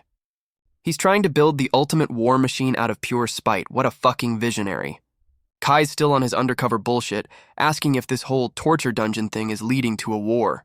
The Hand calls him a dumbass, explaining that war is just a faster way to farm XP and dead bodies. And apparently this whole murder fest is to free the Shadow Beast from some kind of bondage, kinky. Our boy is finally putting the pieces together, wondering who the final boss of this whole shit show is. The Hand's bullshit detector finally goes off, calling out our boy for being a goddamn spy. Our boy Kai is still trying to sell his I'm just a dumb intern act, and Goth Loli is so over his bullshit. The Red Hand of Doom is like, whatever. Your blood still works for the murder pool, so he's dead either way. And the Hand immediately chooses violence, forcing our boy to grab Goth Loli and do the hero dodge. Kai finally drops the act, looking all serious like we didn't know his cover was blown 5 minutes ago. The Red Hand of Doom is officially done with this shit and gives our boy the standard "you're gonna die" speech. This psycho starts spamming claw attacks, trying to turn the whole room into a goddamn cheese grater. Our boy is dodging like he's in the Matrix, making this whole imminent death thing look easy. Kai's brain finally boots up, realizing he needs to get in close to fight a long-range attacker. What a genius. He goes for the flying leap, ready to give this talking hand a 5-knuckle greeting to the face. The Red Hand of Doom is genuinely shocked he can dodge midair. Guess it's never fought a main character before. Our boy is playing the fucking floor as lava, using shadow boxes to parkour through the attacks. He's basically air-stepping through the bullet hell like he's in a damn video game. The Red Hand of Doom is actually sweating, realizing our boy is about to close the distance. Kai is coming in hot, and the hand thing is just spamming attacks in a full-blown panic. He lands right in its face, and this psycho is looking like it just saw a goddamn ghost. And our boy immediately goes for the hug of death, tackling this thing like a damn linebacker. Kai hits him with the smug, "You're stuck in the kiddie pool, aren't you?" Galaxy brain moment. He fires up his foot jets and starts dragging this screaming hand out of its damn blood jacuzzi. Our boy is literally yanking this psycho out of its power source. What a fucking power move. And the Red Hand of Doom immediately starts turning into a damn raisin, screaming about drying up. Our boy is standing on this psycho like a damn hunting trophy, calling out its crippling addiction to moisture. Kai immediately goes into interrogation mode, demanding to know who the final boss of this shit show is. But the Red Hand of Doom is too scared of its manager to snitch. Guess HR is a real bitch over there. And it just fucking turns to stone, pulling a self-destruct to avoid giving a bad performance review. Our boy is completely baffled, like he's never seen a middle manager take one for the team before. Goth Loli has to point out the obvious, telling him the damn hand just turned into a lawn ornament. Kai's trying to use his brain, wondering what kind of psycho boss inspires this level of loyalty. He decides to save the girl first, leaving the hand statue as a warning to other unmoisturized villains. They're back at the altar, and Pink Hair is still trapped in the unbreakable anti-protagonist energy field. And our boy's master plan is to just poke the damn death beam, because that's always a good idea. Our boy immediately gets zapped, complaining that the death beam hurts. What a fucking genius. Goth Loli is looking for the hand statue, but the damn thing has already pulled a disappearing act. The whole damn wall starts glowing, and our boy is just standing there like, huh, what a master of observation. And the Red Hand of Doom is back with a full body, looking like a rejected Devilman character. This psycho hits them with the "turning to stone doesn't mean death" line, because of course he faked it. Our boy and Goth Loli are roasting his new look, agreeing he's even uglier than before. The hand psycho gets triggered, calling his new form beauty like he's a damn supermodel. He hits them with the classic, "no point explaining to a dead man" speech. What an original villain. And he immediately lunges at our boy, looking like a dollar store carnage. Kai tells Goth Loli to transform. His new plan is to beat the shit out of this thing until the barrier breaks. And grown-up Ai makes her grand entrance, looking like she's about to step on someone and enjoy it. She immediately goes for the kill, charging this dollar store carnage like he owes her money. And she lands a clean stab right through the chest. You absolutely love to see it. But the psycho just looks down at her like, is that it? Completely unbothered by the sword in his gut. This motherfucker literally caught her sword with his ribs, and now she can't pull the damn thing out. She's pissed, realizing this psycho is using his own body as a damn sword sheath to trap her. And he immediately grabs her because of course the get stuck move was just a setup for a grab. Our boy Kai is back to screaming for his waifu. Guess his job is to be the damsel in distress this time. The hand psycho hits him with the "I'll drop her on you" threat. What a fucking romantic. But our boy's brain finally boots up, realizing this thing is just a puppet and the real body is somewhere else. Our boy Kai hits him with the "I'll just beat up your hand then," because fuck finding the main body. And he immediately starts throwing hands, trying to give this psycho's arm a damn chiropractic adjustment. Kai goes full gorilla mode, trying to rip this dude's arm off like he's opening a stubborn jar of pickles. And the hand psycho immediately folds, begging to snitch before our boy turns him into a damn finger puppet. This psycho starts a whole-ass TED talk on shadow beasts, explaining they're just emo ghosts with regrets. He's giving a full bestiary lecture, saying animal beasts are from basic shit like wanting more bacon. And object beasts are for people with protection issues. Guess these guys are just walking therapy sessions. Apparently, humanoid beasts are for losers who wanted a glow-up, which explains a lot of these villains. Our boy's brain short-circuits, wondering if his waifu exists because he's a cross-dresser or just lonely. And Loli immediately starts beating his ass for being a pervert. Guess we got our answer. Goth Loli is shaking the shit out of this hand, demanding to know how this lore dump is supposed to save the girl. Our boy is standing on the hand psycho like a damn soapbox, telling it to spit out the info already. The hand explains the whole murder fest is a science experiment to separate beasts from owners without them going feral. Kai's finally using his brain, asking why they're specifically targeting refugees for their fucked up science fair. And the answer is because they're basically walking Duracell batteries of shadow energy. What a fucking convenience. The hand finally explains the obvious. Break the blood pool's connection to the barrier to save the girl. But when Kai asks how, the hand psycho just fucking melts and turns into a goddamn suit of armor for him.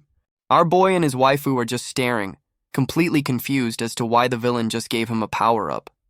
And the hand armor immediately fucking explodes because of course it was a goddamn suicide bomb. Our boy is already getting melted by the blast. Guess that free power-up had some serious hidden fees. Our boy is completely shook that the red hand of doom just respawned, because of course it did. This psycho hits them with the "you fell for my trap" speech, powered by his murder jacuzzi. He's bragging about his infinite puppet supply like he's the goddamn Zerg Rush of bad guys. The dollar store carnage lunges in, ready to turn our boy into a fine red mist. But the hand psycho is suddenly having a full-on panic attack. Guess his plan just shit the bed. His puppets are melting, and he's whining about being so close. What a fucking loser. This psycho is on the floor begging his boss for forgiveness. What a goddamn simp. Our boy's brain is buffering, wondering if the villain just had a fucking stroke mid-fight. Grown-up I drops the lore that this psycho went full power and immediately lost its damn mind. And our boy Kai is getting all emo, feeling sorry for the monster that just tried to kill him. Our boy immediately delegates the actual rescue work to his waifu so he can play with the broken villain. He's pulling a new mind-reading jutsu out of his ass, planning to get the final boss's name. Grown-up I just trusts this dumbass and bolts, leaving him to play detective with the monster. Our boy squares up, ready to give this psycho a full mental examination with his fists. He goes full Professor X on the dollar store carnage, trying to hack the villain's mainframe. And we're in a flashback to some murder hobo convention, where shirtless dudes are just killing everyone. This new psycho with a lizard tongue is literally tasting his victim's regret. What a fucking creep. His chubby boss is telling him to tone down the murder boner because he's scaring away the victims. Lizard tongue hits him with the "don't worry, people die all the time" logic. What a fucking optimist. And the whole murder squad just casually strolls off to find a new town to terrorize. And now we're in some kid's tragic backstory, hiding in a cave with his dog like a damn hermit. The kid's telling his dog, Pochi, that the coast is clear. Guess the murder hobo's clocked out for the day. He tells his dog to just bite his hand to follow him, which is a weirdly hardcore guide dog system. And of course, an earthquake hits right on cue because this kid can't catch a fucking break. The dog goes full hero mode, dragging his master out of the collapsing cave by the arm. And it's Blondie Riku asking the dog if this is its tragic past. Wait, the fucking dog is the psycho? We get the dog's POV, his name is Cairo, and he's just a good boy who loves his master. The dog explains his master is blind, so they're a team, which is wholesome as fuck before the inevitable tragedy. But the dog's got one weakness. He's scared of the dark, you just know this is gonna end badly. And in the dark, the good boy turns into a feral murder beast, so that explains the whole damn thing. The good boy is having a full-on guilt trip about going feral and hurting his master in the dark. The blind kid hits him with the "if you're scared, just bark" speech, making a promise to always save each other. And the dog is just simping for his master, completely sold on this wholesome-ass friendship. But of course the tragedy kicks in, and the good boy gets separated from his master in the desert. He's recapping the cave-in, thinking he saved his master from some cannibals. What a fucking hero. And then he realizes he's just holding a piece of cloth, and his master is fucking gone. While searching, he runs into some new cloaked psycho who looks like he eats puppies for breakfast. The good boy is completely frozen, realizing this new dude is not on the help find my master team. The cloaked psycho is amused by this lost dog, calling him interesting like he's a damn science project. And he hits the dog with some manipulative bullshit about breaking his bond to find his master. The corruption arc begins. This new psycho Gilbert hits the dog with the "be my lab rat and I'll help you" scam. And the good boy, desperate as hell, just agrees without reading the fucked up terms and conditions. So now he's a goddamn blood-collecting mule for this psycho's fucked up science fair. The dog starts turning into his master's hand, which is the most fucked up monkey's paw shit ever. He's fully transformed into the red hand of doom, huffing that sweet, "it's for my master" copium. And now he's blaming our boy Kai for ruining his plan, like they didn't just walk in on a murder dungeon. The hand psycho is having a full-on meltdown, begging his imaginary master not to leave him. Our boy Kai goes full therapist mode, asking if he's really lost or just deep in denial. The hand psycho is still screaming, "Nuh-uh, not ready to face the goddamn music." So Kai's like, "Aight, bet," powering up to serve this psycho a reality check, sword first. Our boy is forcing this psycho to watch his own tragic backstory, and the dude is not handling it well. He's projecting the truth right into this thing's chest, because therapy is for losers. We use violence here. And the big reveal is his master is fucking dead. Guess the dog's been on that denial juice for a while. The hand psycho is having a complete meltdown, realizing his entire villain arc was based on a lie. Kai hits him with the "you remember now, dumbass?" Look, ready to serve up some hard truths. And the plot twist is the good boy went feral in the dark and fucking 80 his master's arm. He didn't save his master, he fucking killed him. This is the darkest who's a good boy moment ever. The psycho finally admits it, confessing he killed his own damn master. Talk about a repressed memory. And Kai hits him with the "you got played, son," revealing that cloaked psycho Gilbert knew the whole time. Our boy goes for the redemption arc, asking the murder dog how to save the kid and be a good boy again. The murder dog finally spills the beans, explaining the only way to save the girl is with his own damn blood. Meanwhile, grown-up I is trying to break the other victims free, but these chains are on another level of bullshit. And the other test subjects are just watching their life force get drained, while some new blue hair looks pissed. Blue hair is trying to save some random dude who's been turned into a human blood fountain, but it's not looking good. The dude hits her with the "it's too late for me" speech, and she's just gotta take the L on that one. Our boy is demanding answers, but the murder dog hits him with the "it's too late." What a fucking drama queen. He finally snitches that the psycho Gilbert made the barrier and starts dropping lore about shadow beasts being emo ghosts. And he explains that when a master dies, the beast goes feral and eats them, basically recapping his own fuck-up. Apparently Pink Hair's little bug is running on pure hope, which is why she's not a monster yet. But the murder dog says it's a ticking time bomb before her pet bug eats her, projecting his trauma all over the place. The murder dog drops the lore that the final boss Gilbert's whole plan is to force a mass breakup between masters and their pets. Our boy Kai is like, is that even a thing? Finally questioning the bullshit power system in this world. This psycho Gilbert is literally building a gaslighting dimension to make people hate their own damn pets. And once the master dumps their pet, the beast goes feral and gets a power-up. What a great system. Then this psycho Gilbert just scoops up the traumatized, abandoned masters for his collection. What the fuck? He literally juices their trauma into a potion to help other beasts break free. This is some next-level evil. Our boy's brain finally boots up, realizing they're targeting kids because they're easy to gaslight.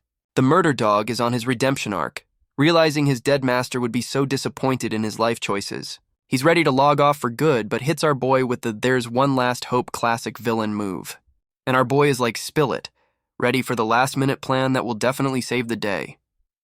The murder dog lays out the plan. Our boy has to go on a field trip into this kid's mind to save her. And of course, there's a catch. If the kid's already given up, our boy gets trapped forever. What a great deal.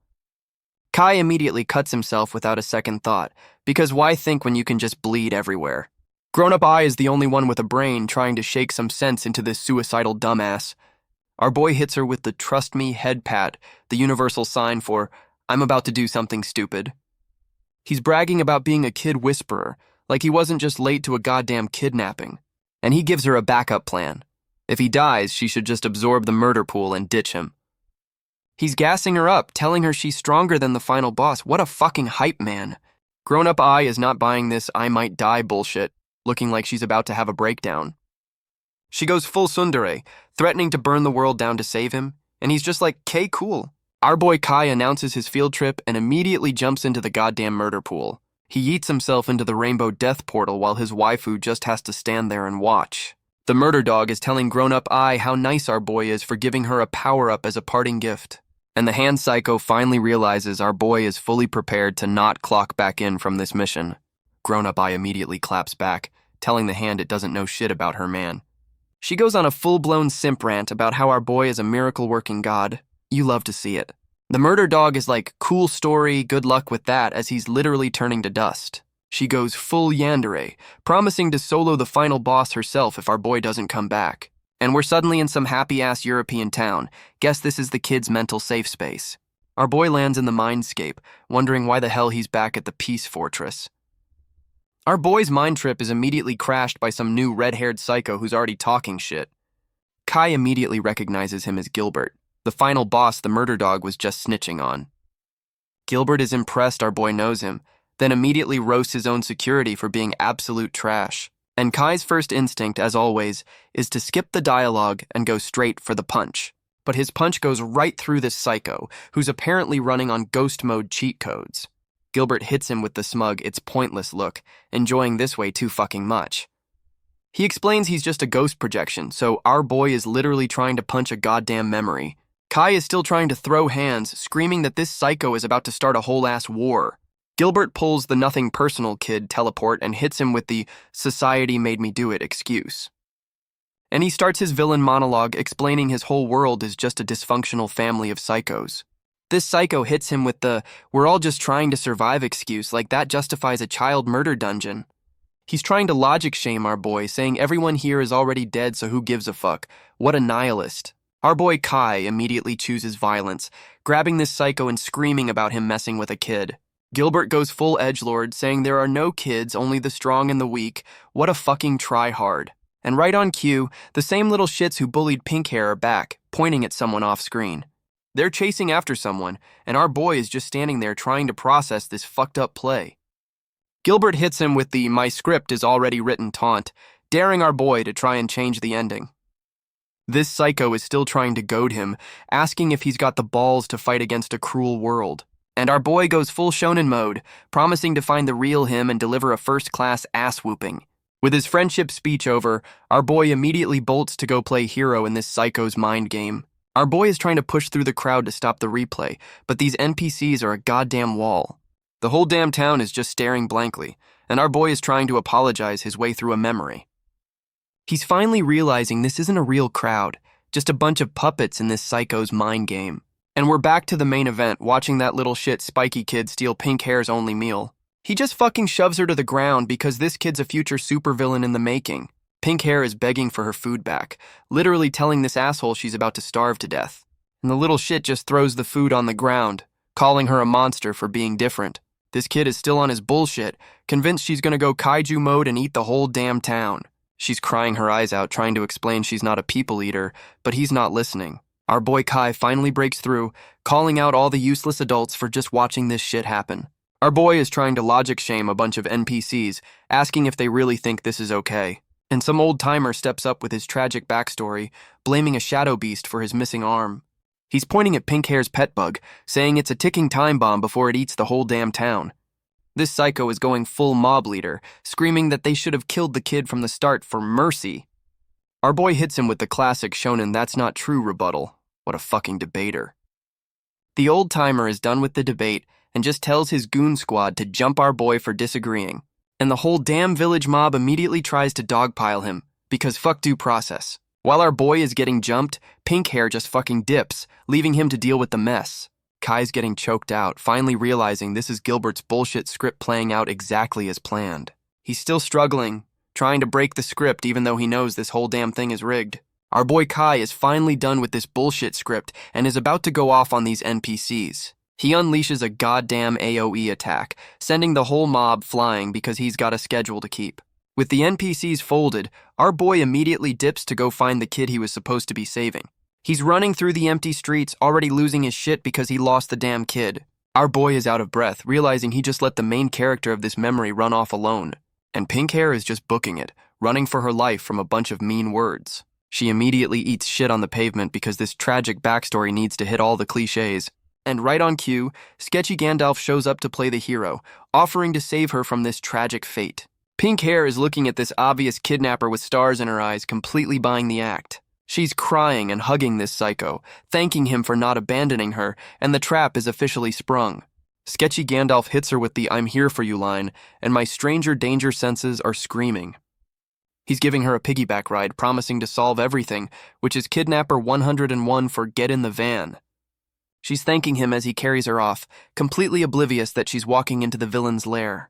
And they're back at the murder cottage, which he's selling as some kind of fucking paradise. Pink hair is completely mesmerized by the feast because free food is the oldest trick in the book. She's stuffing her face, calling it heaven, completely unaware she's the main course for later. Sketchy Gandalf is laying the manipulation on thick, telling her this is their new home together. And here comes the heel turn, as he brings up the one little problem with their perfect new life. This psycho starts talking shit about her pet bug, saying it's a monster that's gonna eat everyone, and he's telling her to ditch her only friend, starting the gaslighting to break their bond. Pink hair is still trying to defend her pet bug, swearing it's a good boy and they're a package deal. Sketchy Gandalf hits her with the "I can fix you" bullshit, telling her to just ditch the bug to be happy. He's promising her a lifetime supply of food, trying to buy her loyalty with a goddamn buffet. And the poor kid is actually hesitating. You can see the gaslighting starting to fucking work. This psycho tells her to look at her pet's true nature, like he's about to reveal its final form. And he shows her a vision of her bug going full swarm mode, eating everything like a damn plague. He's screaming that her pet is just a hungry monster that will eventually turn on her. What a dick. This psycho gets right in her face, asking if she's secretly scared of her own damn pet. And this motherfucker pulls out a goddamn hypnosis pendulum. We're officially in the mind control phase. He's swinging this shit in her face, trying to brainwash her into abandoning her only friend. And we're in a flashback to Pink Hair's happy past before her life went to absolute shit. She stops to check out something on a lamppost, and you just know this is the start of the tragedy. And it's her pet bug, back when it was just some random caterpillar she found on the street. The bug immediately goes for the facehugger attack, because personal space is just a suggestion. She's completely losing her shit. Guess she wasn't a fan of bugs even before the whole monster thing. The kid is having a full-blown panic attack, trying to shake the damn thing off her head. And in her panic, she runs straight into the fucking street. Oh shit, here we go. Her parents are watching in slow-motion horror, because of course they are, it's a tragic backstory. And she gets absolutely fucking flattened by a truck. Guess this is the memory they're weaponizing. Her parents are having a meltdown while the narration blames the bug. This is some next-level gaslighting. The lore drop explains she picked the bug she feared most as a coping mechanism. Talk about facing your fears. And sketchy Gandalf is getting a full-on villain boner, realizing her trauma makes her the perfect lab rat. This psycho is still trying to gaslight her, blaming the bug for her dead parents and telling her to ditch it. But Pink Hair is fighting back in her sleep, defending her pet bug like the loyal-ass friend she is. Sketchy Gandalf is getting pissed his mind control bullshit isn't working, so he's about to crank it up. He just fucking snaps his fingers to wake her up. Guess the gentle approach is officially over. She wakes up completely clueless, asking what's wrong while this psycho was just trying to rewire her brain. He's back on his "I'm just worried about you" bullshit, telling her the bug is gonna eat her one day. Pink Hair is still defending her pet, crying that it would never hurt her. This is just sad to watch. So this psycho just shows her a fake-ass vision of her bug going full monster mode. What a fucking dick. Sketchy Gandalf is still on his gaslighting bullshit, telling her to prove her pet isn't a monster. And in the fake vision, her bug goes full kaiju mode and she's begging it to stop. The bug lunges and she's completely terrified, falling right into this psycho's trap. She's literally asking her own pet if it's gonna eat her. The mind break is almost complete. And right on cue, sketchy Gandalf plays the hero, saving her from the monster he just fucking invented. He's got her completely brainwashed, asking this kidnapper for life advice like he's her damn dad. This psycho pushes her away, telling her to endure the pain. What the fuck is this guy's deal? And now she's in fucking chains. Guess the gentle manipulation phase is officially over. This motherfucker pulls out a sword, about to torture a kid into abandoning her only friend. He's telling her to use the pain to break her bond. This is the most fucked up therapy session ever. This psycho is telling the kid to ditch her pet while holding a fucking sword. What a great therapist. And he just fucking stabs her hand because torturing a child is apparently part of the script. Her pet bug immediately goes into rage mode. Guess that's what happens when you stab its damn owner. Sketchy Gandalf is pissed his torture didn't work, calling a literal child's resolve weak. What a loser. So of course his brilliant solution is to just fucking stab her again. Because why not? But our boy Kai finally shows up and just tanks the goddamn sword with his back. What an entrance. Sketchy Gandalf is completely shook, like he's never seen someone interrupt his child abuse session before. Our boy calls out the final boss, Gilbert by name, asking if he's really okay with this fucked up script. Pink Hair is just staring, completely baffled as to why the main character just took a sword for her. And some new psycho appears, impressed our boy found him. Guess this is the real final boss, not the NPC. Pink Hair is completely lost, asking our boy what the fuck is going on and where the kidnapper went. Our boy hits her with the retcon, saying the real uncle died a hero trying to save her from her pet. He pulls the damn sword out of his back, telling her the old man went out like a G, no regrets.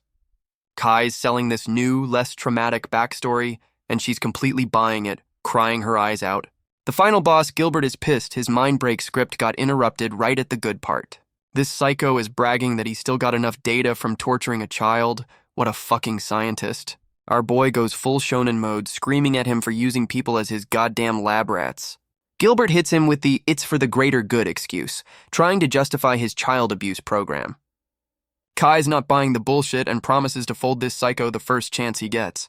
Gilbert just laughs it off, reminding our boy he's just fighting a goddamn hologram. What a troll. Gilbert points at the giant bug, basically saying sick 'em to the monster he just fucking created. Pink Hair is asking her pet what's wrong, completely clueless that her trauma is being weaponized. This psycho is gaslighting a literal child, asking why she can't control her own damn pet. He explains that her moment of doubt was all he needed to turn her best friend into a fucking kaiju. And of course he admits to juicing the bug with shadow energy because he's a cheating bastard. This motherfucker is standing on the bug's head, bragging that it'll be his new pet after it eats her. He's hyping up his new murder pet, telling our boy and the kid they're about to be on the menu. And he gives the final order, telling the bug to devour them all. What a fucking Pokemon battle. The bug goes full feral and our boy is just standing there like, you and what army? Gilbert starts powering up, ready to end this whole mind game with a goddamn light show. And Gilbert just shatters the whole damn mindscape, guess the show's over and it's time to go. This psycho hits them with the farewell worthless food line before ghosting. What a fucking edgelord. Our boy's brain is finally working, realizing this was just a damn hologram and the real deal is way stronger. Pink Hair is screaming a warning as the giant murder bug tries to turn our boy into a damn pancake. Our boy is back to his Matrix bullshit, dodging these giant bug legs like he's playing Dance Dance Revolution. Kai's connecting the dots, wondering if some new psycho named Cyrus is also in on this whole kidnapping scheme. He's realizing this whole thing is a villain team-up, right before complaining the bug got a speed buff. Our boy's first thought is to grab the kid and run, but she's telling him to hold up for some reason. Pink Hair is pulling the "don't save me, I got this" move, which is a terrible idea against a kaiju. And our boy immediately ignores her, tucking her under his arm like a football and just fucking booking it. Our boy is trying to be a hero, and Pink Hair is so traumatized she's literally puking a rainbow. She's complaining about getting carsick, and our boy is pissed she's roasting his running form. The murder bug is gone, and our boy is wondering if the whole damn thing was just a bad trip. And the whole fucking mindscape starts shattering. Guess the admin just rage quit the server. Our boy's brain finally boots up, realizing this psycho's world self-destructs when he logs off. And the murder bug immediately respawns to deliver a flying dropkick right to our boy's face. His leg is completely fucked. So much for that brilliant just run away strategy, you genius. The bug is coming back for round 2, ready to turn our boy into a permanent resident of this hellscape. Our boy is finally realizing he's cornered, injured, and about to get folded like a cheap suit. And the bug connects, turning our boy into a goddamn Jackson Pollock painting all over the floor. Just when our boy is about to become bug food, Pink Hair jumps in front of him like a goddamn meat shield. Kai is losing his shit, trying to power up on a broken leg because he's not about to get saved by a child. She hits him with the teary-eyed, "it's okay," which is universal code for I'm about to do something stupidly heroic. Pink Hair starts her friendship speech, apologizing to her pet for being a little bitch and doubting it. She's going full therapy mode on this kaiju, asking for forgiveness and hitting it with the "I can't live without you" line. And the power of friendship is so strong the fucking murder bug starts crying, "You can't make this shit up." The bug starts glowing, and she's just taking it. Guess this is the de-evolution sequence. Our boy is having a full-on epiphany, realizing the final boss's whole gaslighting plan was bullshit from the start. The murder bug just fucking dissolves into a light show. Guess the friendship speech was super effective. And just like that, the kaiju is back to being a cute little caterpillar, because friendship is the ultimate nerf. Our boy Kai is back from his mind trip, acting like he just solved a fucking crossword puzzle and not a child's trauma. He's walking pink hair out like a proud dad, completely forgetting his waifu is probably about to kill him. And grown-up I immediately serves him a knuckle sandwich for that I'm gonna die bullshit he pulled. She sent him flying across the damn room, and pink hair is just watching, getting a crash course in tsundere love. Grown-up I is on her yandere shit, threatening to murder him if he ever tries to play the hero and leave her again. Pink hair is completely terrified, realizing this new lady is a shadow beast who chooses violence every morning. The kid is just happy her pet is a cute bug and not a walking, talking domestic abuse charge. Our boy is on the floor seeing double, whining that she could have gone a little easier on him. She's still roasting him, saying she has to beat the lesson into him so his dumbass brain remembers it. And our boy immediately folds, promising to never be a hero again. He is so fucking whipped. Our boy immediately goes for the makeup hug, and his waifu is promising to never let him do dumb shit alone again. She's back to tsundere mode, calling him a pervert while blushing. Guess the yandere rage wore off. And just like that, the power-up timer runs out, and she's back to being a goddamn Funko Pop. Our boy immediately goes back to bullying her lowly form. Guess the romantic moment is officially over. Pink hair thanks our boy for the rescue and is ready to dip back to the slums because that's a great idea. Kai immediately shuts that shit down, telling her she's not going back to that goddamn hellhole. He's on his I'm gonna save the orphans speech, promising to turn the slums into a damn paradise. And here's the real reason. He's trying to recruit this traumatized kid to fight the final boss. The be nice to the orphan recruitment strategy works, and she immediately joins his damn party. With his new child soldier acquired, our boy is ready to go on a tour of this psycho's other murder bases. Pink hair is already being useful, calling out to her new boss like a damn intern. Our boy Kai turns around with that smug, yes I'm the main character look on his face. The kid's got a built-in psycho detector for sketchy Gandalf, making her the perfect villain GPS. Meanwhile, some new cloaked edgelord is taking a dramatic stroll through the desert, and this motherfucker summons a giant goddamn centipede because of course he does. He tells his murder bug to start digging. Guess these psychos love their underground lairs. The bug goes full sandworm mode, opening up a new entrance to villainy. The cloaked psycho just waltzes into his new evil hideout like he owns the place, and he's greeted by some new beefcake who looks like he eats dumbbells for breakfast. The muscle calls him Cyrus, confirming the villain squad is bigger than we thought. The muscle, whose name is Rigari, is already bitching that the cloaked psycho Cyrus is late. Cyrus immediately starts talking shit, calling out the muscle for juicing old people for his science fair project. The muscle hits him with the "it can't be helped" excuse like he's not enjoying this shit just a little. And his logic is literally better to kill old people than kids. What a fucking humanitarian. Some new maid girl shows up just to call Cyrus a hypocrite. Guess this villain team fucking hates each other. The muscle tells Cyrus to shut up and just bring out the sacrifices. So much for that moral high ground. And this psycho just drops a goddamn soul-trapping thermos on the ground. Here we fucking go again. The thermos opens up and starts beaming up a bunch of grandpas like a fucked up Star Trek episode. One of the old timers is begging for his life, pulling the I have a grandson card, but it's not gonna work. The muscle gives him the fake-ass I'm sorry speech before confirming they're all about to be juiced. The muscle hits them with the your sacrifice is for the greater good speech. What a fucking hypocrite. The old-timers are begging for their lives while these psychos get ready for their satanic arts and crafts project. The cloaked psycho Cyrus is done with the talk and pulls out a knife, ready to get this party started. And this motherfucker just speed runs the executions, slitting all their throats in one clean sweep. They're literally juicing these old dudes into a floating blood orb. This is some next-level fucked up shit. And just like that, the grandpas are all folded, completely drained for this psycho's science fair. The cloaked psycho Cyrus is pissed that all that murder only produced one goddamn drop of evil juice. The muscle is complaining about low-quality ingredients, and Cyrus is so over his moral high-ground bullshit. The muscle hands over the single drop of shadow juice, probably the most inefficient murder in history. Cyrus is officially done with the no kids rule, and is going to start kidnapping children for better results. Some new turtleneck-wearing goon is shocked by the muscle's speed. Guess he's the new intern. The muscle is screaming, "Who's there?" as our boy makes the least stealthy entrance in history. And our boy Kai and Goth Lowly walk in like they're on a goddamn runway. So much for a surprise attack. Kai immediately starts coughing like a bitch, complaining about the dust from his own dramatic entrance. Goth Lowly is already beating his ass for blowing their cover. Guess the sneak-in plan is out. Our boy hits them with the "don't worry, I'll just fight them both" logic, because that's his only plan ever. And the new turtleneck goon is a fucking fanboy calling our boy Lord Kai like he's at a meet and greet. Kai's trying to cook up a lie on the spot so he doesn't have to admit his new kid GPS led him here. He goes with the classic "you suck at stealth" excuse, acting like he's some master tracker. Our boy looks at the dead grandpas and acts surprised, like he didn't just walk into a murder dungeon. Our boy Kai is on his moral high horse, acting shocked that the murder dungeon had actual murder in it. The muscle is trying to gaslight him, saying the dead grandpas were happy to be juiced for the cause. This psycho is genuinely confused why his leader suddenly cares about human rights. The jig is up. Our boy hits them with the "you've crossed a line" speech like they weren't already miles past it. He goes full shonen mode, powering up to deliver a friendship speech to a room full of murderers. Kai is still on his soapbox, trying to explain the cycle of hatred to guys who get paid to create it. The muscle is like, "That's a cute speech, but this is the real world, dumbass." And he's not wrong. And of course, the villain's solution to a philosophical debate is, "Let's just fucking fight." What a surprise. The muscle and his fanboy intern immediately team up to jump their leader for having a conscience.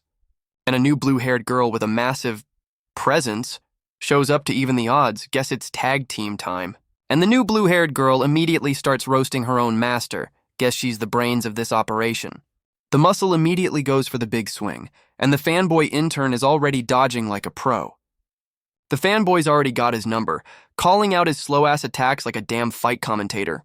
The muscle just owns it, bragging that his massive AoE makes up for his shit-tier speed. This psycho's hammer starts glowing, and you just know some bullshit power-up is about to happen. And the fucking hammer grows eyes and gets bigger? What the hell kind of weapon is that? The fanboy barely dodges the smash, which leaves a crater the size of a damn minivan. He's having a full-on crisis, realizing the villains are modding their goddamn weapons now. The muscle is literally surfing on his hammer handle. This fight just turned into a damn circus act. And he's coming in hot, about to give the fanboy a face full of sentient, oversized hammer. The fanboy is playing dodgeball with a fucking spear, realizing he's completely outranged. And the muscle is just balancing on his spear like a fucking acrobat. What a goddamn show-off. The fanboy's brain finally boots up, realizing he's got to get in close or this fight's gonna last forever. Meanwhile, the new blue-haired beast is squaring up with the fanboy, who's already looking beat up. She's already roasting our boy for being useless and decides to just solo the other psycho herself. The fanboy hits her with the classic "you're not leaving" threat, like he's not about to get folded. And this intern is giving orders to the muscle, simping hard for some new boss named Fiona. The muscle is all in, ready to stall for his boss, while Cyrus is just vibing in the background. So the muscle just starts spinning his spear like a goddamn Beyblade, kicking up a sandstorm. And our boy and his new beast are immediately blinded, with her roasting him for not ending it sooner. The muscle is coming in hot through his own damn sandstorm, ready to flatten our boy and his new waifu. And the fanboy intern summons his own murder bug, bragging that he's about to bury the whole damn party. This simp tells his own teammate to die for some chick named Fiona. Talk about a toxic work environment. And the fanboy and his bug just fucking dip, leaving everyone else to get buried alive. What a coward. The whole damn cave starts flooding with sand, and the muscle is about to get team killed by his own intern.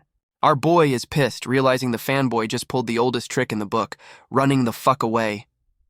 Kai's trying to logic shame the muscle, pointing out his own damn teammate just left him for dead. Our boy immediately proposes a truce because nothing brings people together like a mutual backstabbing ally. Kai goes for the hammer, but not to fight. He's trying to use the damn thing to stop the sand. And Blue Hair is losing her shit, calling our boy a dumbass for trying to team up with the enemy. The muscle rejects the truce, simping hard for some Lady Fiona and deciding to die with them instead. He goes full power-up mode, ready to bring the whole damn cave down on everyone's heads. And the whole place just goes full The Mummy Returns. You absolutely love to see it. And suddenly, we're in the middle of the desert. Guest plot armor includes a free teleport. Our boy Kai claws his way out of the sand like a goddamn zombie from a B-movie. The escape was so jarring they're both puking rainbows. Guess that's the price for skipping the boss fight. He's carrying Blue Hair out like a hero, and she's got the "don't fucking touch me" look on her face. And the whole damn villain lair just fucking explodes behind them. Guess they left the oven on. But of course, the muscle is still alive because villains in this show have more lives than a damn cat. This psycho pulls out a new glowing rock because when in doubt, just use a damn power-up. The muscle is looking beat to shit, but his compensating hammer is getting a goddamn personality. And of course the hammer has a full set of pearly whites because why the fuck not? This psycho goes full Beyblade, powering up for one last fuck you to the world.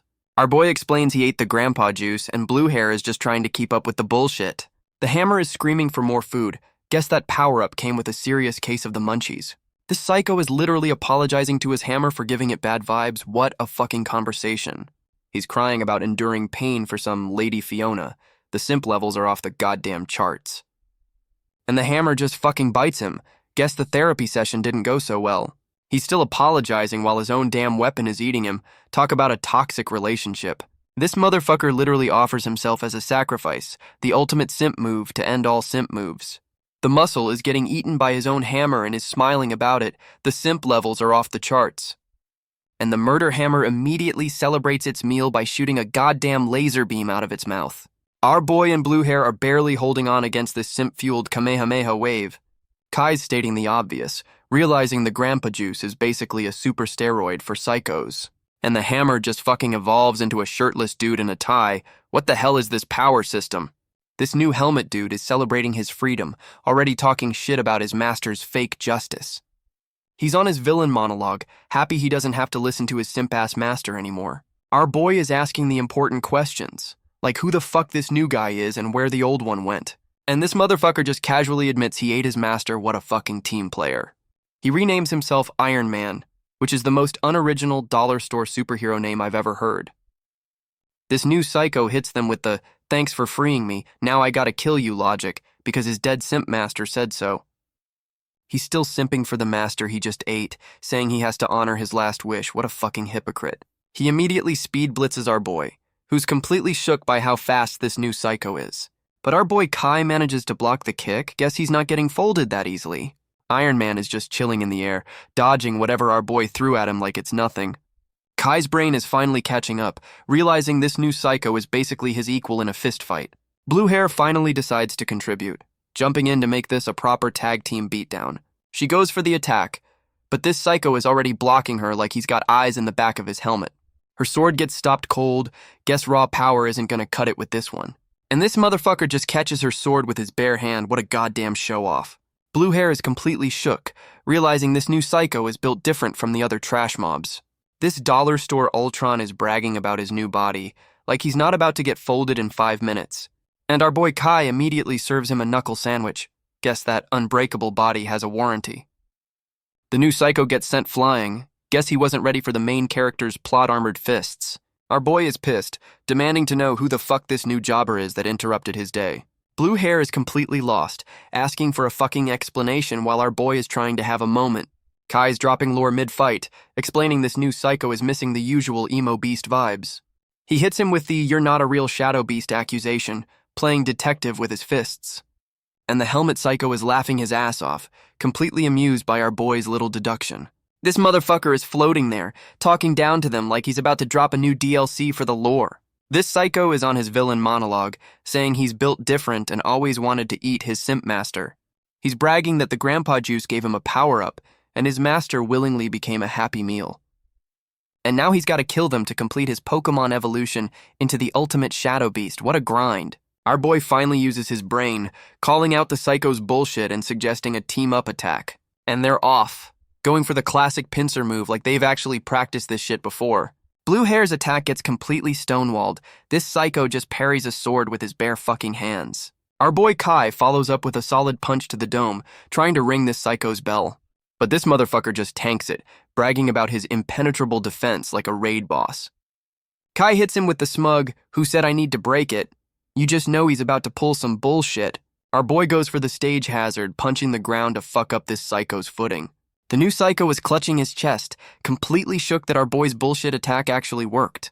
Our boy explains his new move is basically a goddamn internal organ blender, because armor is for losers. The psycho is impressed, but still simps for his dead master and just fucking dips mid-fight. What a coward. Kai is not about to let this jobber get away and immediately tells Blue Hair it's time for a chase scene.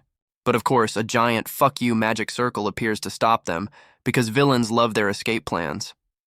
The magic circle starts powering up some kind of evil disco ball. This can't be good for anyone. Our boy in blue hair just have to stand there and watch the light show, completely caught in the trap. And the final boss, Gilbert, finally makes his grand entrance, teleporting in like the drama queen he is. This psycho is bragging about his outstanding results like he didn't just lose a goddamn minion. Our boy Kai immediately recognizes the final boss, screaming his name like he just caught him cheating. This psycho Gilbert hits them with the "it's all part of my plan" speech, acting like a goddamn mastermind. He's getting a full-on villain boner for blue hair, calling her a precious test subject like she's a shiny Pokemon. Our boy Kai is laying out the charges, asking if this psycho's whole plan is just kill all humans. Gilbert's like, yep, calling his mass murder plan true mercy. What a fucking edgelord. Our boy is done with the debate, powers up his emo hands, and tells blue hair it's time to throw down. They both charge in for the tag team, but you just know this psycho is about to style on them. And this motherfucker just catches our boy's punch like it's a damn softball. What a power flex. He immediately does the same to blue hair, stopping her sword with his bare hand because he's just built different. This psycho is holding them both like misbehaving toddlers, roasting them for being absolute trash. Our boy Kai, ever the strategist, immediately goes for a kick while this psycho is monologuing. This psycho Gilbert is styling on blue hair, dodging her attacks like he's in the goddamn Matrix. Our boy Kai goes for the sneak attack, screaming "got you" like he's not about to get embarrassed. He lands a solid punch to the back, but you just know this is some classic villain bullshit. And of course it was a fucking clone, and the real one is already behind him. What a cheap move. Our boy is completely shook, realizing he just got played by a goddamn afterimage. This psycho immediately grabs blue hair by the throat because he's a multitasking asshole, and he just fucking yeets both of them across the room like a pair of goddamn ragdolls. Our boy is having a full-on crisis, realizing he's fighting a ghost with cheat codes enabled. Blue hair is already beating his ass for friendly fire. Guess teamwork is not their strong suit. She's pissed this is just a clone, realizing they need a new plan that isn't just punch harder. Gilbert's clone hits them with the "chill out, I'm not even the real me" line. What a fucking troll. This psycho offers them a free lore drop for being such good punching bags. What a generous god. He explains that because the kids are missing, his nation is sending more people but not for a peace treaty. And the plot twist is they're just straight up declaring war. Guess diplomacy is for losers. He's putting our boy on a timer, basically saying, find the kids or your friends will hate you. What a gaslighter. This psycho hits them with the "see you later, losers," and prepares to log off from the server. Our boy and blue hair are just standing there trying to process the villain's TED Talk. The clone starts glowing, and they immediately think this motherfucker is about to go out with a bang. And of course the clone just fucking explodes because villains love a dramatic exit. Our boy grabs Goth Loli and gets yeeted, screaming about his revenge arc like a true shonen hero. And we're back at the ironically named Castle of Peace after our boy got absolutely styled on. Our boy is playing general, trying to pinpoint the villain's murder dungeons on a goddamn tourist map. But the new kid GPS is having a meltdown, crying that she can't find the bad guys. So Kai hits her with the patented head pat and a guilt trip, basically saying, find them or we all die. Goth Loli immediately calls him out for being a professional child manipulator, and she's not wrong. The pep talk works, and pink hair goes full cerebro, trying to find the villains with her mind. Her mental Google Maps is coming up empty. Guess these psychos know how to use a VPN. She's checking all the scenic villain lair locations, but still getting a big fat nothing. Then she gets a hit, realizing she's not tracking a place, but a whole-ass person. And the GPS locks onto some new maid girl whose pet apparently drank some premium-grade evil juice. Our boy Kai is asking for a full description, trying to get a read on the new psycho on his hit list. And pink hair drops the bomb that the villain is a 12-year-old maid who's literally in their fucking house. Kai's brain is buffering, realizing the call is coming from inside the goddamn castle. And here's the new maid girl, Fiona, just taking a casual stroll like she doesn't run a murder dungeon. She stops, probably sensing the simp energy approaching at an alarming rate. And right on cue, the fanboy intern who ditched his teammate makes his grand entrance. He reports back to Lady Fiona, who immediately asks where his goddamn partner is. This motherfucker lies through his teeth, blaming our boy for killing the muscle. What a fucking snake. And she's buying it, blaming herself for underestimating our boy and his plot armor. The fanboy simp is already on his knees, asking if they should dip to a new murder base. The maid psycho Fiona already knows our boy is here, and the simp intern immediately wants to fucking run. This psycho is on some delusion shit, thinking our boy is here for a peace treaty because she respects him. And here comes our boy, charging in with Goth Loli on his shoulders like a goddamn battering ram. Kai makes his grand entrance, landing like a superhero in front of the two psychos who were just talking shit. Our boy hits them with the smug "I found you" mastermind look, so proud of his detective work. And his brain immediately short-circuits when he realizes the mastermind is a goddamn 12-year-old. Our boy is in full-blown denial, screaming for the real boss to come out like a fucking idiot. Goth Loli is literally kicking him, trying to beat it into his thick skull that the kid is the boss. She's still beating his ass, telling him to stop being a dumbass and demand the hostages back. Kai finally gets with the program, pointing at the kid and repeating the lines Goth Loli just fed him. The maid psycho Fiona hits him with the "sorry, no can do" on the hostage release, acting all sad about it. Our boy Kai is not having any of her bullshit, giving her the "you better have a good reason" stare. This kid hits him with the "peace is for losers" speech, reminding him they literally get stronger by eating people. She's still on her nihilist bullshit, saying they're enemies no matter what, so why even pretend to be friends? And this psycho hits him with the "but I found another way" line, which is never, ever a good sign. Goth Loli is just as confused as we are, asking what the hell this new psycho plan is. Her brilliant solution is to just team up with the murder monsters, because that's a totally stable alliance. She drops the bomb that they'll just feed their own people to the beasts, trying to find a moral loophole. This kid is trying to logic shame him, saying monsters are more trustworthy than their own damn people. And she goes full psycho mode, begging our boy to agree that this is the only way to survive. What a nut job. Our boy Kai is done with the debate, saying he doesn't give a fuck about her psycho logic. Even the fanboy intern is calling bullshit, saying the murder monsters are too crazy to trust. Our boy tries to play diplomat, asking for the hostages back so they can talk it out like adults. Goth Loli is losing her shit, screaming that the kid's whole plan is to start the war, you dumbass. The maid psycho just smiles and confirms it, like she's proud of her war crime for dummies plan. Our boy is officially done with this bullshit, powering up because using a kid as a villain is his last straw. He declares that if talking won't work, he's just gonna settle this with his fists, as always. The fanboy simp summons his murder bug, trying to play hero and stall for his child boss. But the maid psycho immediately shuts him down, admitting he'd get folded by our boy in 2 seconds. So she steps up herself, telling the simp to back off because she's gonna fight our boy one-on-one. The fanboy simp is already hedging his bets, telling his boss he'll help our boy if she loses. What a traitor. This dude is literally crying as his child boss walks off to fight. The simp levels are just pathetic at this point. The maid psycho is all smiles, ready to throw down with our boy like this is a goddamn play date. Our boy Kai immediately goes for the overkill, charging a literal child with his full emo demon power-up. He throws a punch that misses by a mile as she just parkours up a tree, making him look like a damn fool. She throws down her weapon, which is a giant fucking thermos with an evil face, because of course it is. And our boy's brilliant strategy is to just punch the sentient thermos, because that's his answer to everything. His fist gets completely stuck, and our boy is just now realizing he might have fucked up. Goth Loli is screaming at him to watch out, playing the role of the single shared brain cell in this group. And our boy gets sucked into a fucking vortex, officially losing a fight to a goddamn water bottle. Our boy and Goth Loli are getting isekai'd by a fucking thermos. What a way to go out. And they make a splash landing, because every pocket dimension needs a goddamn water level. Kai's already lost, and Goth Loli looks like she's about to file a complaint with the manager of this dimension. Goth Loli's brain is actually working, realizing they got eaten by the maid psycho's pet monster. Our boy finally connects the dots, realizing he's literally inside the enemy's stomach. She's asking what his plan is, already knowing it's going to be the dumbest shit she's ever heard. And his brilliant strategy is to give the monster indigestion so it pukes them out.